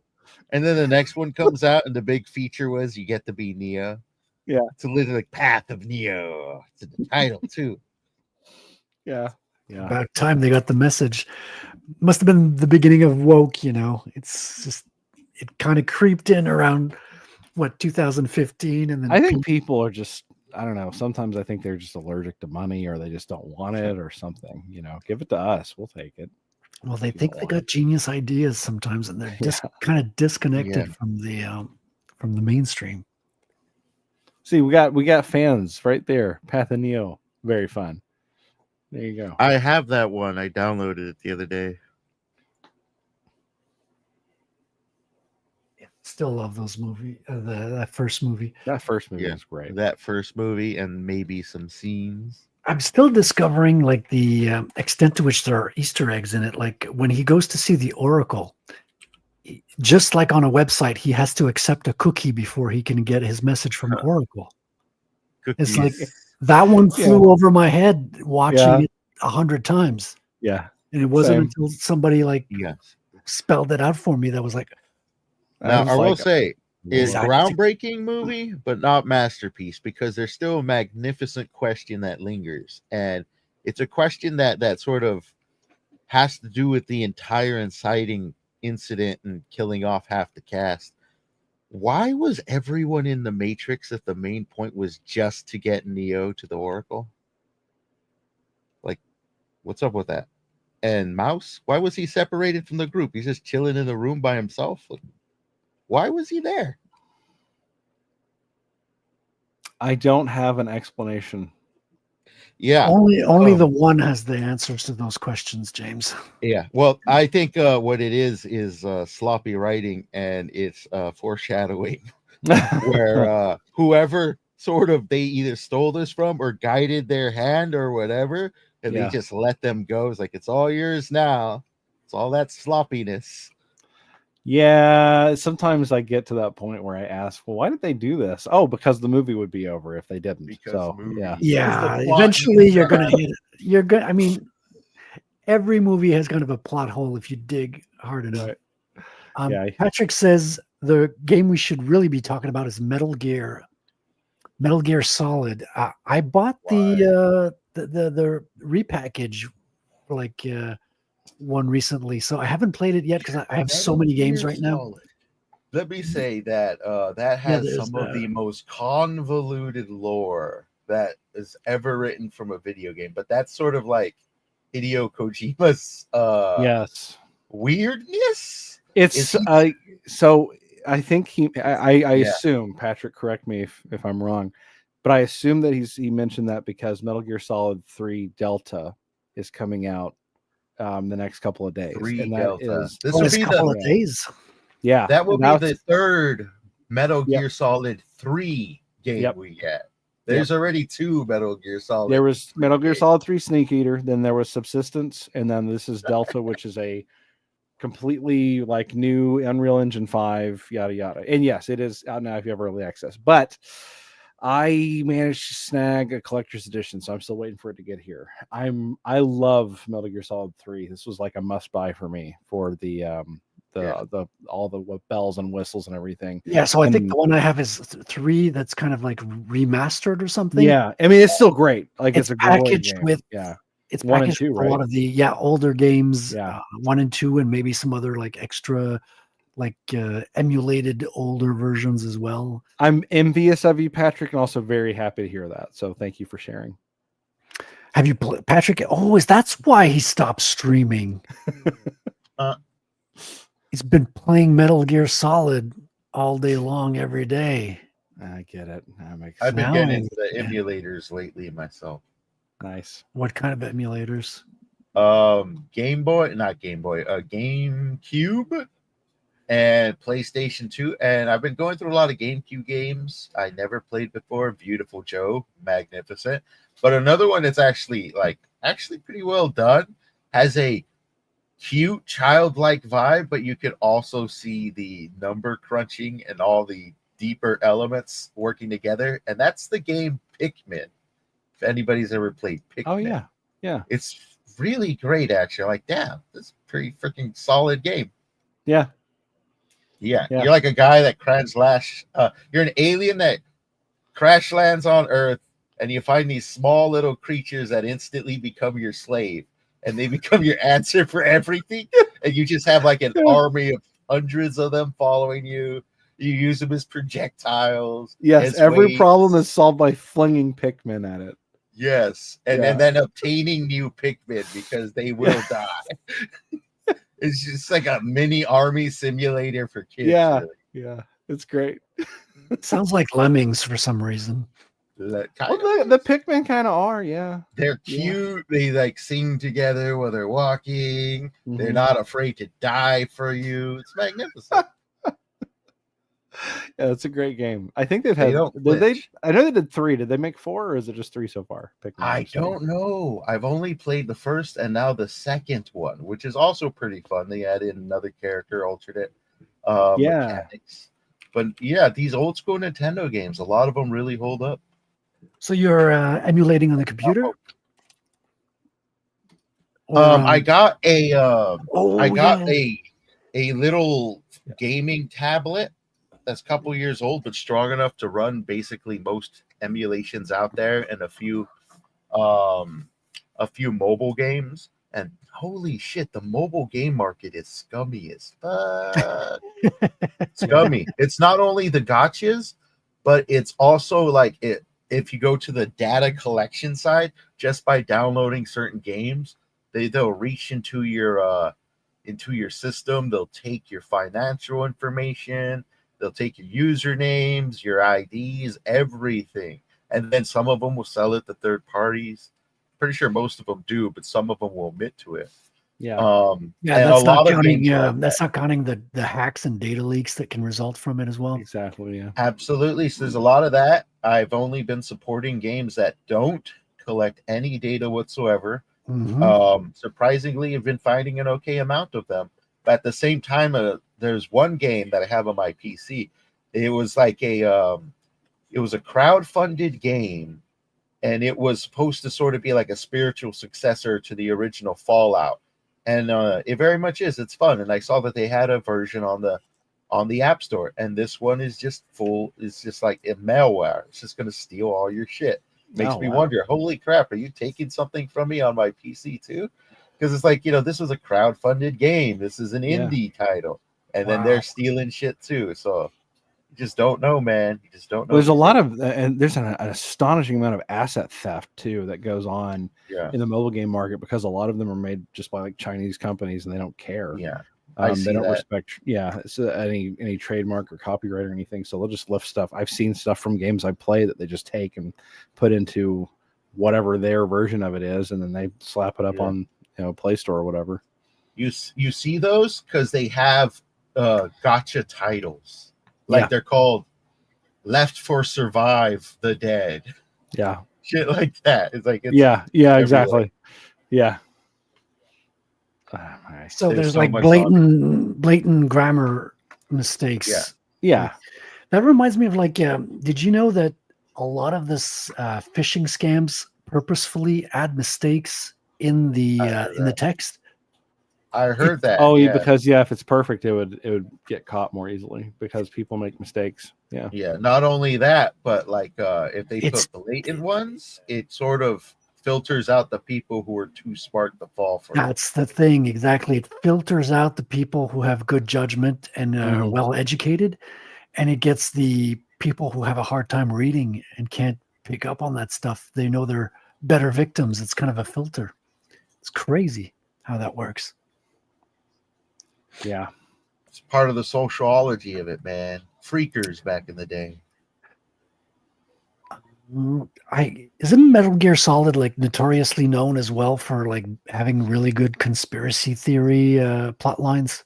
Yes, being ahead of the game on some whistleblowing. And I mean, I still reference Metal Gear Solid 2 when I'm being ironic with people, but the whole plot of Metal Gear Solid 2 has to do with the people who really control the government orchestrating certain actions that happen in order to give them control over communication so that they can control the context of communication. So that way people will only know and think what they approve them to know and think. So yes, it's extremely relevant to this day, actually. Metal Gear Solid 2 especially. Yeah, that's why I want to go back and play those games, because there's actually value in going back playing older games. And you know what? I think that's actually what the villain was trying to do. Yeah, that was what the villain was trying to do in James Bond. Tomorrow Never Dies. I think is it Tomorrow Never Dies? I One think of them. is. Yeah. Yeah, he's got like a controllable missile that goes underground, destroys shit, and he's trying to take over the media. Yeah. Yeah. Yeah, it's Metal Gear Solid 3 deals with the fallout of World War II, the way that power was moved around the world globally, like the way that the financial institutions moved money around and how that influenced the actions of world powers, like stuff like that. That's in a game where there's also a man who shoots bees at you. You know, like it's a crazy combination. It's all over the place. Yeah, it's everywhere. I don't know. I love it, but it's nuts, like in a great way, you know. Oh, I also found out that XCOM 2 has a mobile version. I didn't know XCOM had a mobile version. I didn't know that. Yeah. Is it worth playing, or is it just garbage? Like, it's a lot of the mobile versions I ran into look like just slightly downgraded copies of their PC counterparts. Like, you know, because they got to work on mobile, but most of them just been straight copies that I've had a good time with. At least the ones I've tried that don't take too much of your stuff. So like some of them take performance. Right. Like Alien Isolation is on mobile somehow, and it's actually pretty good. Oh, I have that one. I haven't played it yet, but I'm planning maybe. Oh, bro, I love Isolation. I'm saving it for like October. You know, the fall. It's gonna be dark out. I'm gonna get in the mood because I want to like play that and nothing else. So I kind of want to get rid of get done with Black Flag before I start another one. Yeah, I dig it. Yeah. Also, because you can't log out of a Ubisoft game and back in again, because like it's almost like it's so buggy getting back into Black Flag. I have to keep my Steam Deck kind of like in sleep mode with the game paused, so I don't, because it's so hard to get back in. It's like it keeps freezing. But Isolation, I'm looking forward to that one. It's going to be one of my favorite ones. Fabulous game because of the authenticity with the original film. It's so spot on, dude. Yeah. Although they do change the daughter's name. I'm one of the few human beings that realized that. There's a cutscene in Aliens 2 where they say the daughter's name, and it's not the same name that they use in the script. It's not Amanda. The game. Yeah. Okay. What did you just say? James, I think you just doxed yourself. I don't know if you realized. Yeah. You just said you're one of the human beings. Yeah. Amongst other things. Since when are you a human being? I'm many things to many. I hired you because you were the legal lizard, James. Now I'm learning that you're a human being. What is this? Many things to many people. Now you're including a sandwich. Hey man, the chat has great taste in games. And or a sweet roll is awesome too, by the way. I have a sweet roll now. Well, they have great taste in games because they're all bots, Jared. Oh well, then you have excellent taste for your bots. If that's the case. Well, you know how it is. Yeah. No, I'm going to go ahead and transform again. I've been recommended Deus Ex as well. Are you guys familiar with that one? I did not play the original one. I did play the newer one. I bought it for $1.25. Now you're going to say it's US dollar. 5 times that. Right. I've heard good things. The original, great. People still like it. It's up there. Well, not only that, some people say it's the best game of all time. And you look at it, it's I wouldn't go that far. It's rudimentary like effects, like the maybe best game in its genre. Here's what I'll say about it, because it is one of my favorites. It is the only game I've ever played, without hyperbole, where your decisions genuinely completely change the outcome of the game, like for real. Not like, so like if you play like The Walking Dead, The Walking Dead, your opinions, no, your You got choices don't 4 actually endings. matter. You have one ending, and it changes 4 things in the cutscene that they already rendered. But Yeah. Deus Ex, it completely changes your entire experience depending on who you talk to and side with. If you side with this person or that person, if you work with that person and you betray this person, everything changes. If you get Like, past the first level, well, I mean, even if the first level can have long-standing repercussions depending on what you do. Like, this is silly. Well, what about Fallout 4? Patrick. But it's silly, but this is an example I can give you of Deus Ex in the way that it remembers things that you do. So you are an agent who works for the United Nations Anti-Terrorist Coalition, UNATCO, in Deus Ex. And so you work in an office building and you have like, coworkers and everything, right? So you can, if you play the game, you can go to the women's bathroom, and if a woman sees you going into the women's bathroom, she'll call you a pervert. But the next time that you go see your chief, he will say, don't go in the women's bathroom. But if you continue to do that, the reprimands will actually get worse because it will remember that you keep doing this behavior. That's the whole game. Like, the people that you actually like interact with, and it actually remembers all of it and actually changes the game. It's just phenomenal. Yeah, I think that is I'm pretty looking good. forward to it. There is a thing about these old school games that I think that they were just, they really got busy with the mechanics, because we're talking about this sounding like possibly one of the best RPGs. Okay, I have sound issues, guys. Let me just fix it. Talks amongst yourself, and I will be back in a sec. We were. I think of one of the best RTS games, real-time strategy I ever played, and it was produced in the year 2001.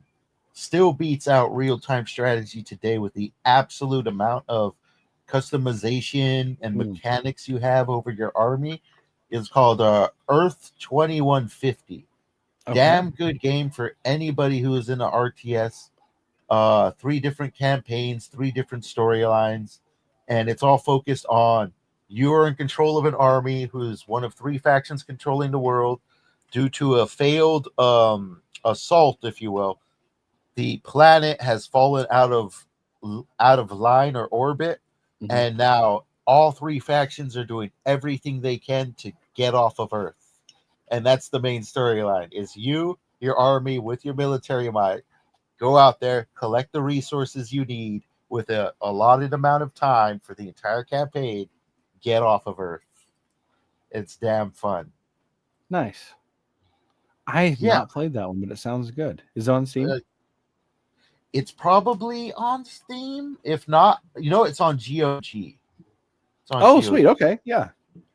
It might be on Steam because they sell the trilogy.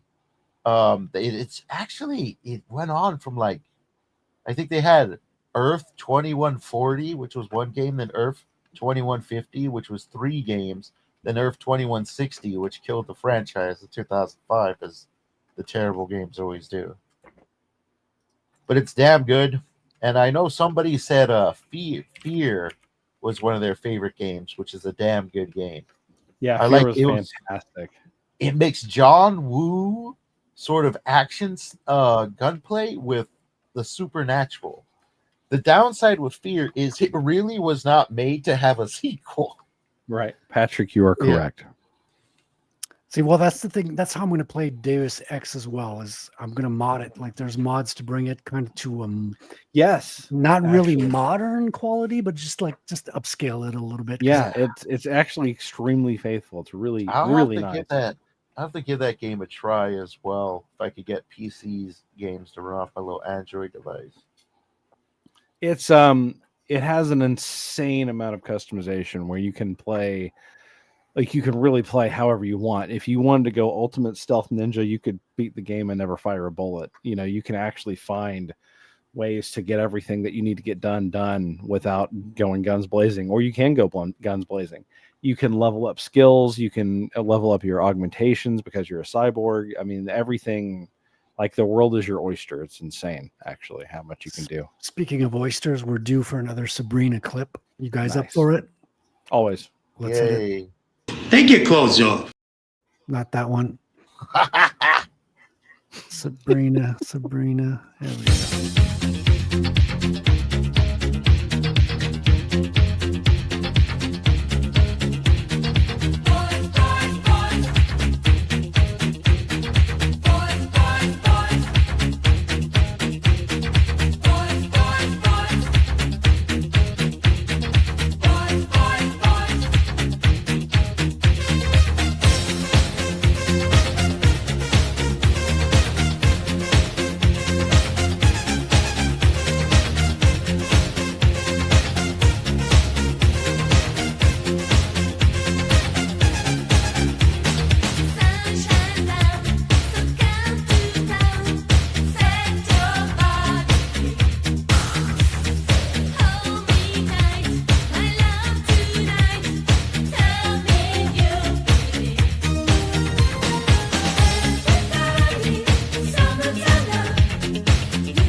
That was a long one. Yeah, those were. There's a kind of half clips. Like Billy's telling me to cut them shorter a little bit. And Sheldon's saying those comment highlights are blocking the view. True. Already hard. All right. I heard your message. Yeah. I will not block it next time. I hear you, Sheldon. The Fear video game, which 10 Cage brought up, definitely worth a try.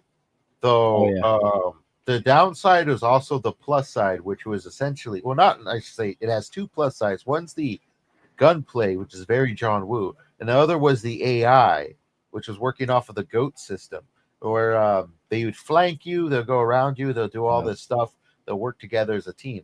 The downside is the reason why pretty much a majority of the levels were constrained in the exact same building was because as soon as you put those AI into wider context, open areas, they start to F up.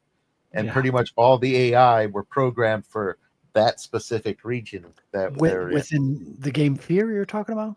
Fear, yes. Yeah. But there's some of the best AI for where they are, but every level looks the same for a reason. Yes. Right. That makes sense. It was very, very good within its limitations, but outside of the limitations, it became not so good. Well, they knew what they were making, and they were making a new genre of game, and were kind of did. Yeah, we didn't really get like supernatural shooter, No, I still haven't really seen it since. Fear, okay, Grumpy says no, cut not Sabrina shorter.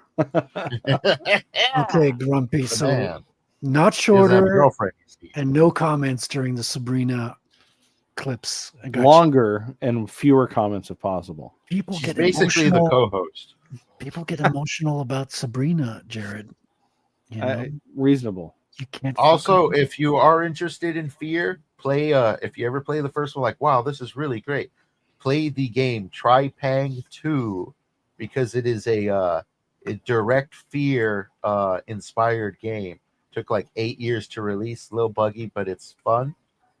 And avoid Fear 2 at all costs because it's horrible. It's a horrible game. Is Fear like Deus Ex a little bit? Is it the same kind of genre or not? It's only in its first person, yeah, but it's very. Think of it like different. this: take John Woo, all right, and get his character Detective Tequila, who jumps on top of stuff, shoots people, runs in the building with 2 guns, blasts everything up.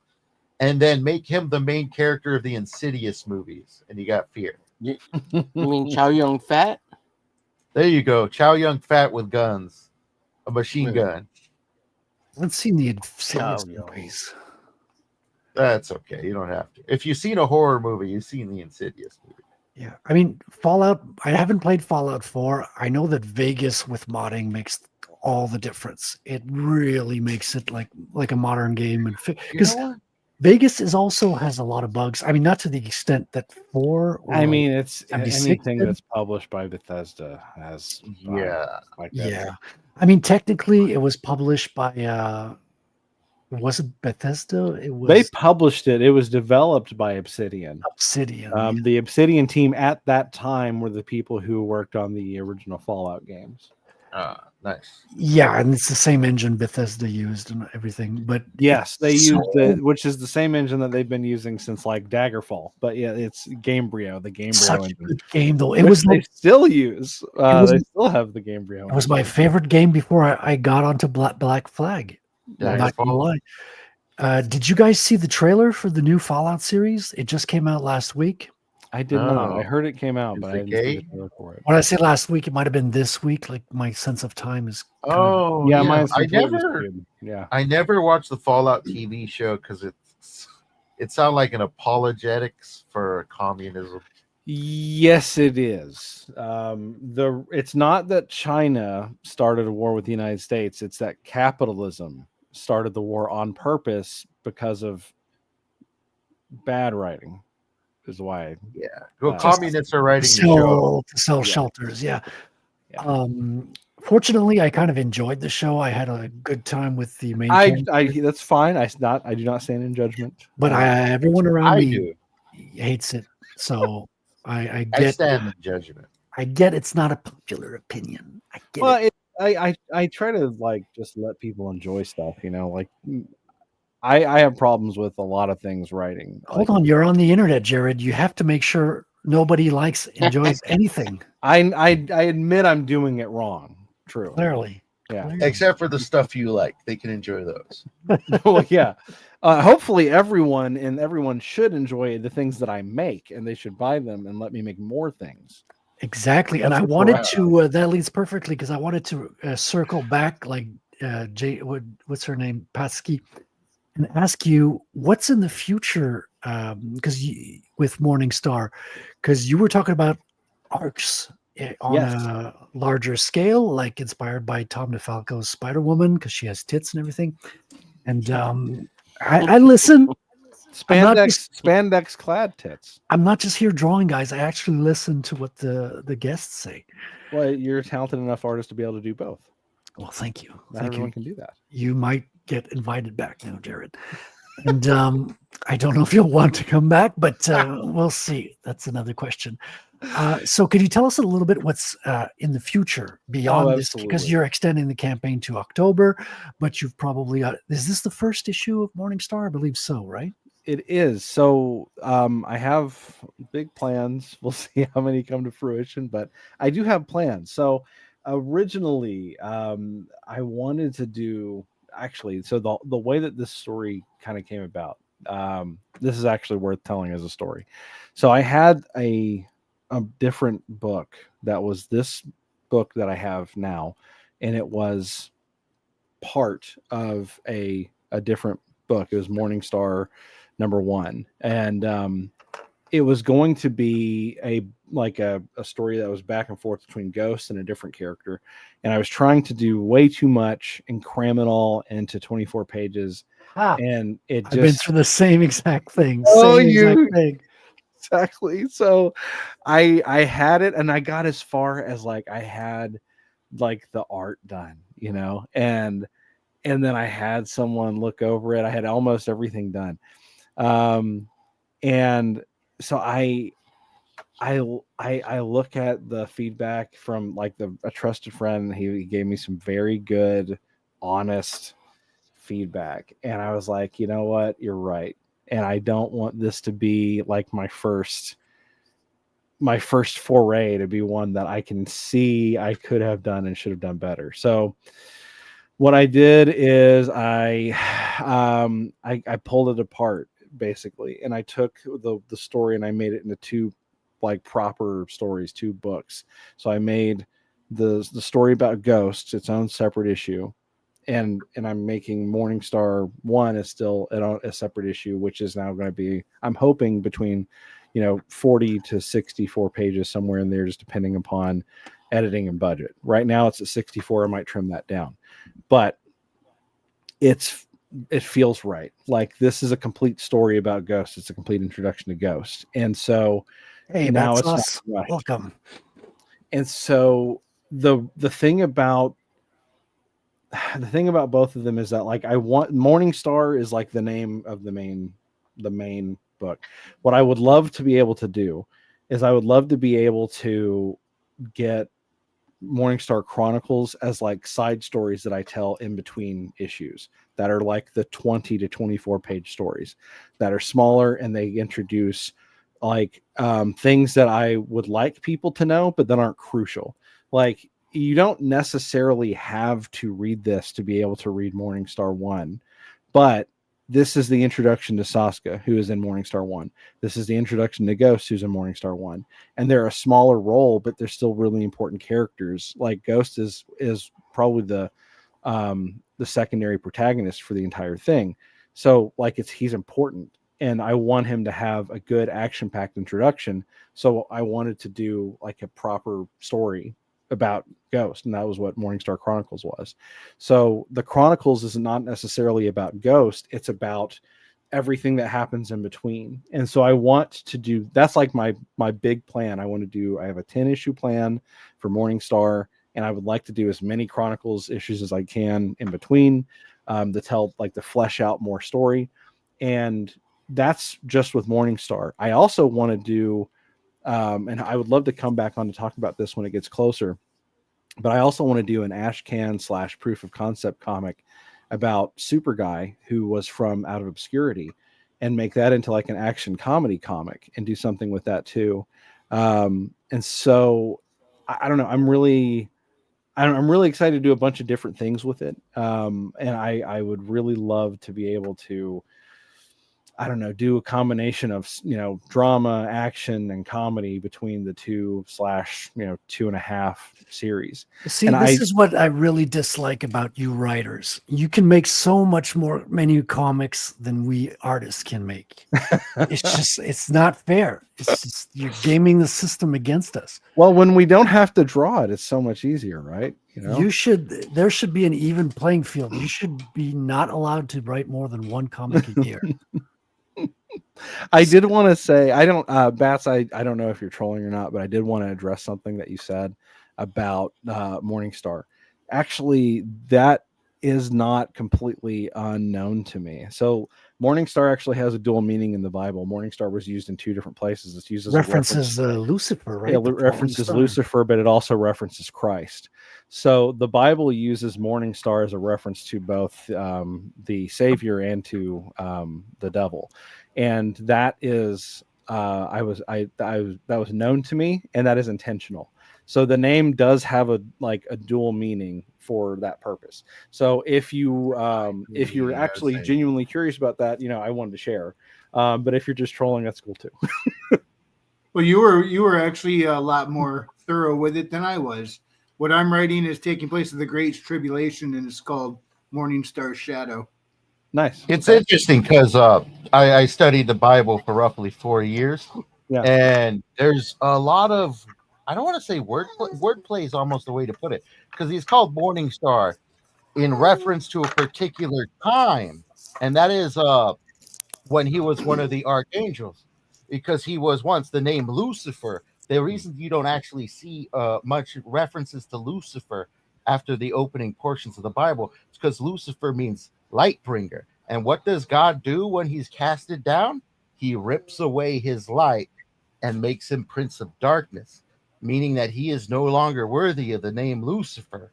That's still a holy name, but it's not his anymore. And then that's where the morning light sort of dissipates from him. Interesting. Oh yeah, like, dude, that's my lore. Let's put it that way. That's my show. I can tear that stuff up all day, man. I respect that, man. I did a ton of research into like Apocrypha and stuff, so like I'm with you. Yeah, there's a lot of great stuff there. And it's also something I tell people, because if you remember back in the day when a bad movie would come out, the defenders would say, but I like the themes. And my reply would be, but it's a movie. If you just want themes, go read the Bible. It's chock full of it. This is a movie where it's supposed to engage your audible, your what you're seeing, your ears and all that. It's a shitty movie. Yeah, that's genuinely one of my pet peeves, is that I don't argue with people about it, because again, I'm like a love and let live guy as far as like being wrong on the internet.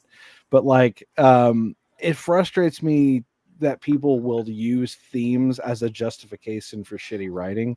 Like, you can have your theme, but that doesn't mean that you have to just forego making a coherent plot. Like, you can still do both if you're just, if you do the work. That's the main word there, is work. True. That is the main word. And work is hard. So who wants to do that? That's lame. Right. It's easy just to cram everything in there for the theme, just smash it in. It's fine. Right. The themes. It's all about the themes, damn it. So you mentioned Apocrypha, Jared. Like, so which ones do you kind of gravitate to or find more interest in? So easy answer, which I'm very happy that you asked. This, the Book of Enoch was like my bread and butter for like the early stage of research for this, because the Book of Enoch deals a lot. Wasn't he like Noah's great grandfather or something? Yeah. So yeah, Enoch is along in the lineage, and it's actually, you can actually, the Bible actually has that lineage where it's mentioned in there. And Enoch's, the Book of Enoch specifically deals with Nephilim, which are half angel, half human hybrids. The time of the flood, the angels that created the Nephilim.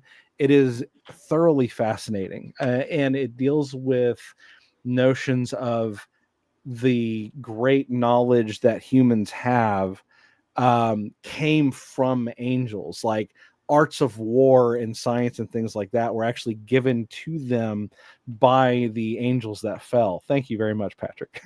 And that was like the basis for a lot of the warfare that men wrought upon one another.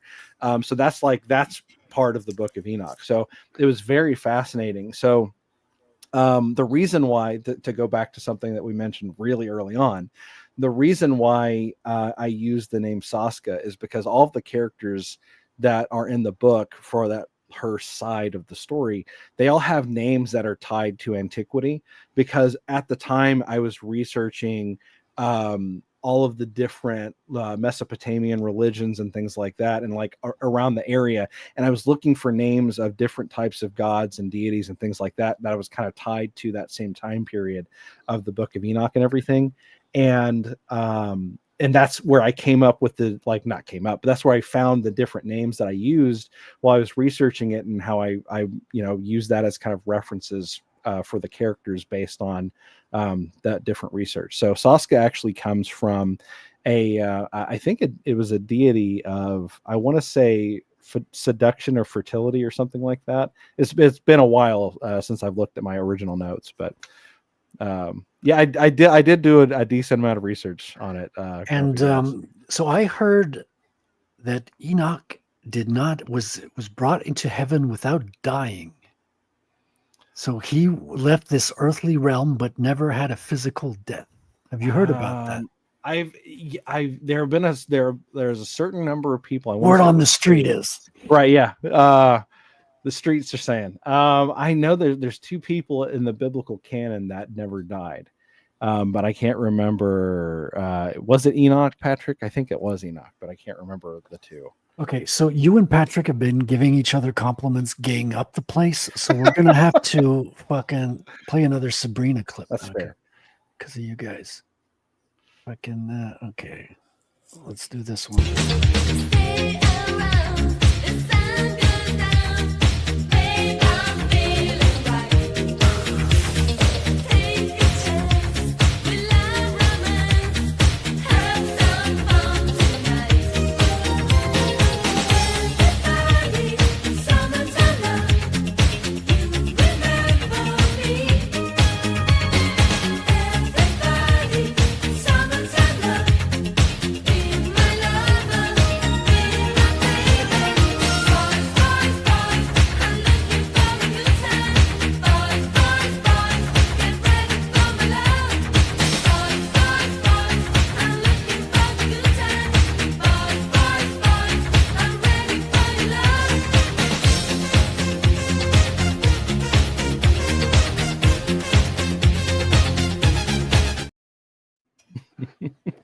There we have it.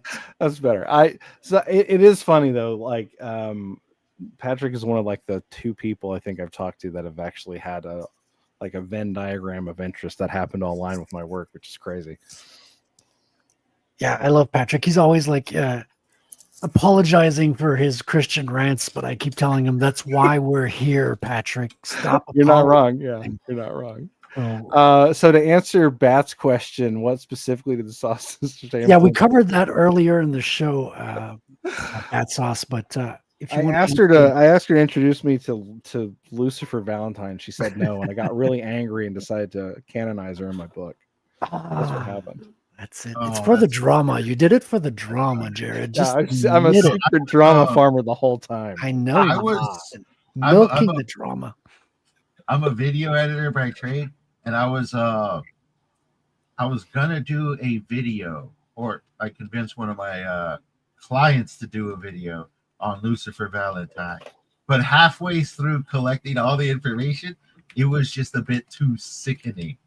They were like, and I'm not just talking about like the accusations. I'm talking the scene, the just every aspect you can think of was all the relationship with his sister. Every aspect, like everything. I found it was all like it was all sickening, very sickening, and even the sort of films he was producing was just 100% exploitation status. Yeah, it's out there. Yeah, it's I don't know. It was genuinely uncomfortable to learn about, and I don't know, like. I understand people change. I understand people could have regrets, and I get that. I really get that. But I have not heard anybody. I have not heard the girls, the sisters, whatever. I have not heard them say, "Yeah, that stuff was really satanic. We really regret it. Praise Jesus." I've not heard that. I've heard people say, "No, they're just good Catholic school." But okay, but where? Like, I'm looking for the evidence, but I have not actually. Like I said, I went down that hole. I've seen videos. I've seen full interviews. I spent a week getting gigabytes worth of articles, every aspect. I don't believe it. I don't like this. Is say I've seen enough interviews of these girls in that world to not believe it, and they genuinely just come off as grifters who are willing to say whatever to get their shit going, because even then they mentioned their Catholic school background and how they didn't last too long because they threatened their parents if they kept sending them there, they were going to fake demonic possession and things of this nature. You're talking about the Twisted Twins? The Saskia sisters or whatever. Yeah. And then come on, man. That's real. I can't believe that's real. That's only a portion. Let's put it that way. That's only a portion. There is so much backstage sort of footage. They talk about the shit that they did, and they seem so fucking into it. They were so into it. It was disgusting. Like, it really is. Like, holy shit. Like, you cannot unsee this. I knew really nothing about them other than I think they did some writing for Black Widow and they did some writing for Yaira. And then, I've heard a little chatter here and there, but I didn't know much. Well, they're editors. They're actually editors of their continuity. They're continuity editors. They're keepers of the lore. Yeah, I think they. I think it was it Katie Dibb's channel, or I saw a clip it today about people asking her, three people trying to get a hold of them to find out who this Lucifer Valentine is. Yes. I didn't know who he was until I saw that video today. This Ben guy, yeah. We The made it all the way Lucifer to. You go ahead. Lucifer Valentine is the creator of what's known as vomit horror. There you go. That's what you need to know. Well, there you have it, folks. You heard it here. Unfortunately, but it's. Oh, we have Lord Wild Otter appears. Lord Otter, welcome. Hey, I am late, but better late than never. Well, you're just enough. You're just in time for shill time. But maybe we should play another Sabrina clip. What do you think? At least you're not late. I think so. I mean, Always. Jared made it all the way to the end of the show, and we didn't even make him cry. Okay, now Hey, you still got like 5 minutes. You can. That's a shame. The last 5 minutes is like the promo stuff. I don't see you crying in the promo. Well, usually Billy's here to help our guests cry, and but So I didn't get the full experience, I guess. clearly not. Right, But we're gonna have to have you back and have another go at you. That's right. I'll come back and get the full bully. Full bully experience. Full bully experience. We want a rematch. Exactly. No one here gets out without shedding a few tears at the very least.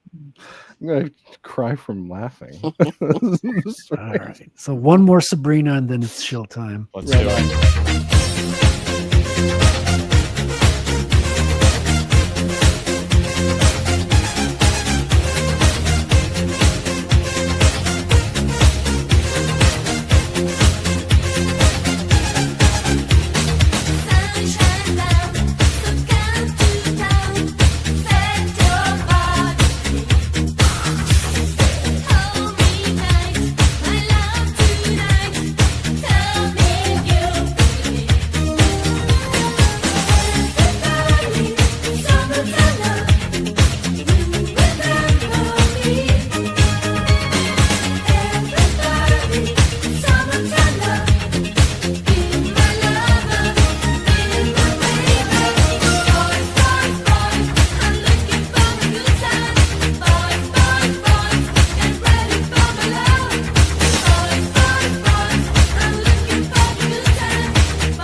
Did you notice she doesn't have the jacket on in that one? I did. Nice side shot too. I was noticing a little too much. Otter arrived just in time. Absolutely. Perfect timing. All right. As I was saying, ladies and gentlemen, it is shill time.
Shit! Oh, there they are. Look at these gorgeous sons of bitches. And we'll start with our guest, Jared Bricky. Sorry. Tell us again what you're working on, where the good people can find you and stay in touch with you. Well, you can always follow me on X. It's at Frost_comics. And you can also check out my YouTube channel, which is also at Frost_comics on YouTube. I don't post a lot because I try to post longer form videos, so I don't do a lot of streaming, and my videos tend to be long-winded, somewhat coherently edited, I hope, videos. But I'm on both, and you can check out my trailer there and lots of other good things and find updates. My campaign is on Fund My Comic, and that's fundmycomic.com/MC1 for MorningStar Chronicles #1. We are it's in the description and pinned in the chat. So yes, do check it out. Support him. It's been extended to October. You heard it here first. Exclusive. That's right. Exclusive to Proof. Make sure you subscribe if you're new here. We do really appreciate you, and we learn and we listen to That's why I put no comments in the Sabrina clips, and we're not cutting them shorter. And we're playing the ones without the jacket. Absolutely perfect decisions, top to bottom. Thank you very much, Jared. It's been a blast having you here as a guest. That's been great. We'll make you cry sooner or later. I promise you that. But it's going to be from joy, more likely than not. I think so. We also have a water weasel here. Squeak, squeak. Lord Otter, you are late to the party, but we appreciate you nonetheless. I feel appreciated thoroughly. You do, because you gave me some good feedback today on the trailer. I'm usually an asshole about that.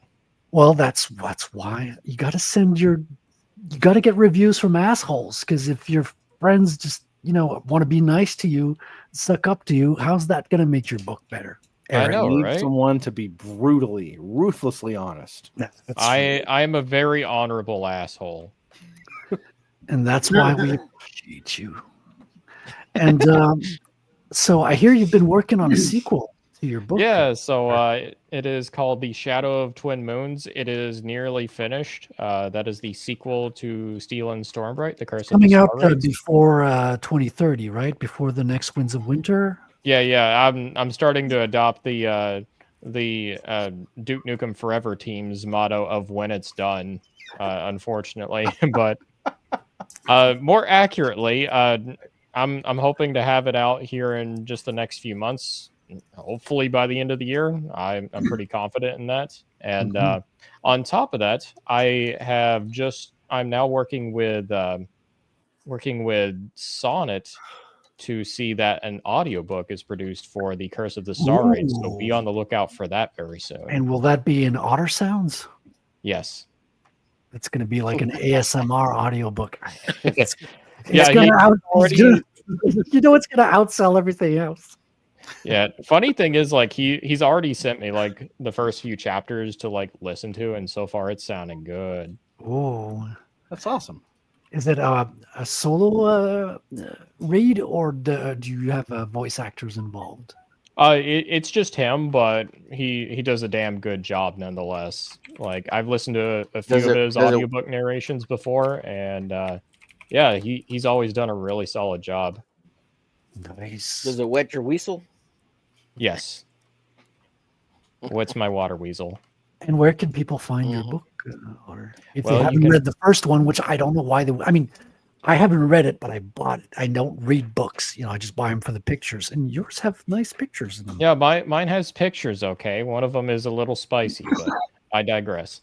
Yeah, you can find it on Amazon and Barnes & Noble. That's the main places to find it. You can also find me on Twitter/X, and I also occasionally stream on YouTube. Oh, I will find you, all right. You've already found me. I was just late to the party. That's right. And James, our legal lizard, you also are working on short stories. Yes, though I don't think Otters is a short story. Yeah, I don't know why I said also. It's probably because I'm not. It's a novella. Only the best. This is not my main gig, guys. I'm, I draw comics for a living. Okay, give me a break. Sheesh. You can find me at worldwithoutendlore.substack.com. On my Substack, I'm releasing my current short story series, The Villain, which has been really fun to write. I'm moving up on.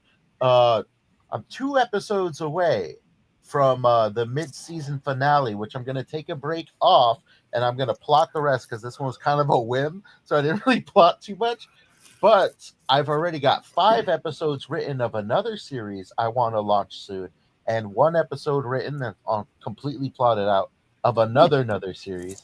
Because when you follow me, these series are going to last about between 12 to 30 episodes. Stop, go off to another series. You may see recurring characters. You will see reoccurring places, events, and peoples in the background. But it's all revolved around the exact same world, which is a world without end, a world of futuristic cities, ancient kingdoms. So come check it out at worldwithoutendlore.substack.com. And the 2 I'm working on right now, one of them's action-based and the other one is horror. So stay tuned for that. Action and horror. We love it, man. We love it. And Omer Love to Glitch hear it. is currently observing a vow of silence, so we will read his all his links. Can you hear me? I can. No, I can't hear you. But I like, share, subscribe, and follow. Konnichiwa, Chichi, Booby, Bell.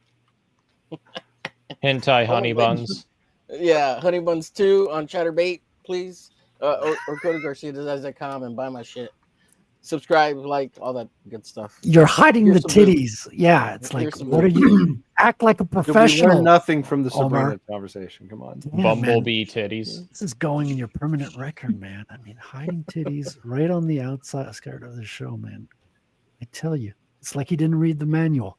I wanted to acknowledge our love for metal rulers. Yeah, Good job and there. shout out to Apex Comics. Well, I don't know if he watches the show, but we're featuring your fembat right now. And yeah, I just realized I said I was going to show Elliot's trailer today, but I did not. Go check out Elliot Rodriguez's campaign. It's closing out Friday. I will be joining him Friday afternoon because he's from Peru, so he can't make it these late shows. So, you know. I'm going to see if I can find the link before we close one real quick. Please do. If you can find it, we've got 2 more shout outs. So if you could bring that up, I can honor my promise. Yeah, here we go.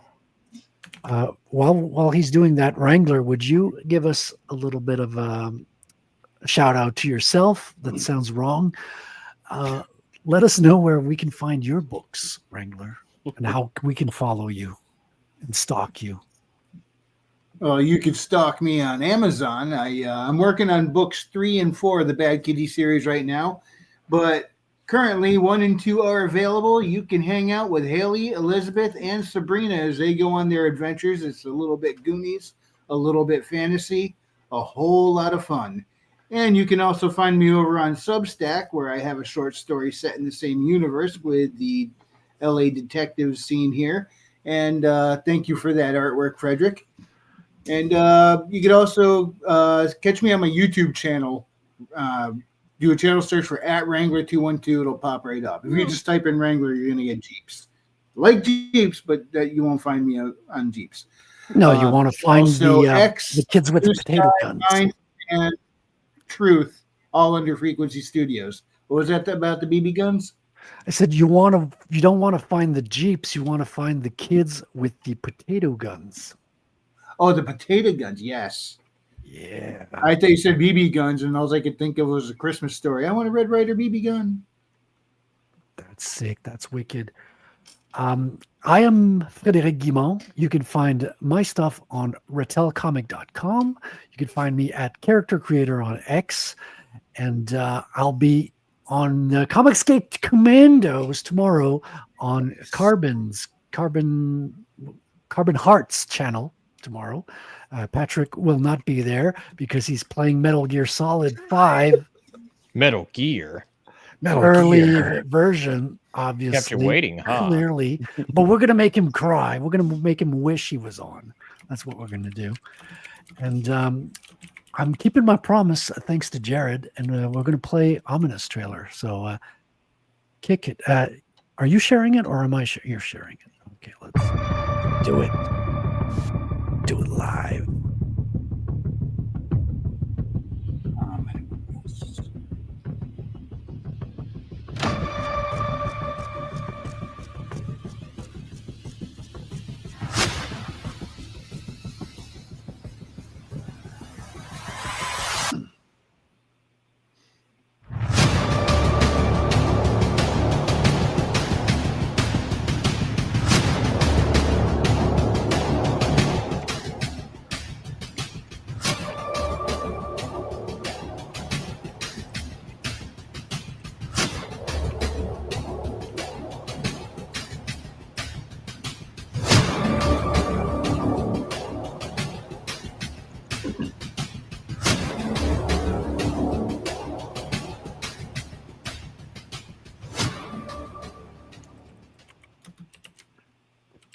There you have it. Promise is kept.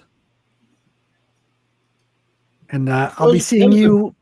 dude with the bony knuckles. I want to see if it can wrestle against the Brugmar in Otter's book. Oh yeah, you need to make a versus. Go on Grok and ask him about the verses between the two. Who would win? Yeah, just ask Grok. Grok knows. No, with indie characters, a lot easier if I just read the books because the information's not out there for Grok to grab quite yet. Yeah, well, the book's not out yet, but you can catch it. It's closing on Friday, so check us out on Elliot Rodriguez's channel. I'll be joining such a him. cool dude. I'll be Elliot's a yeah. great guy. Yeah, he did a cool illustration as well with the Ninja Turtles, like the whole. Yeah, he did. Yeah, whole lot of them. So that's it for today, folks. Thanks for joining us. It's been quite a pleasure. Abia. That's all, folks. It's not quite all. We have one more Sabrina clip, and then we're going out. And I'll see you next week. Don't forget to hit that subscribe button like it didn't make you sandwich, folks. See you next week. God bless everybody. God bless. God bless. Love you all.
The sun has gone to bed, and so must I.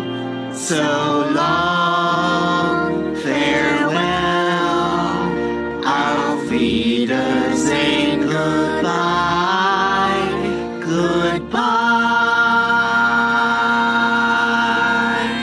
goodbye. Goodbye.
Hello, Bitcoiners. Thank you very much. Hello. It's good to be with you. It's good to be with you.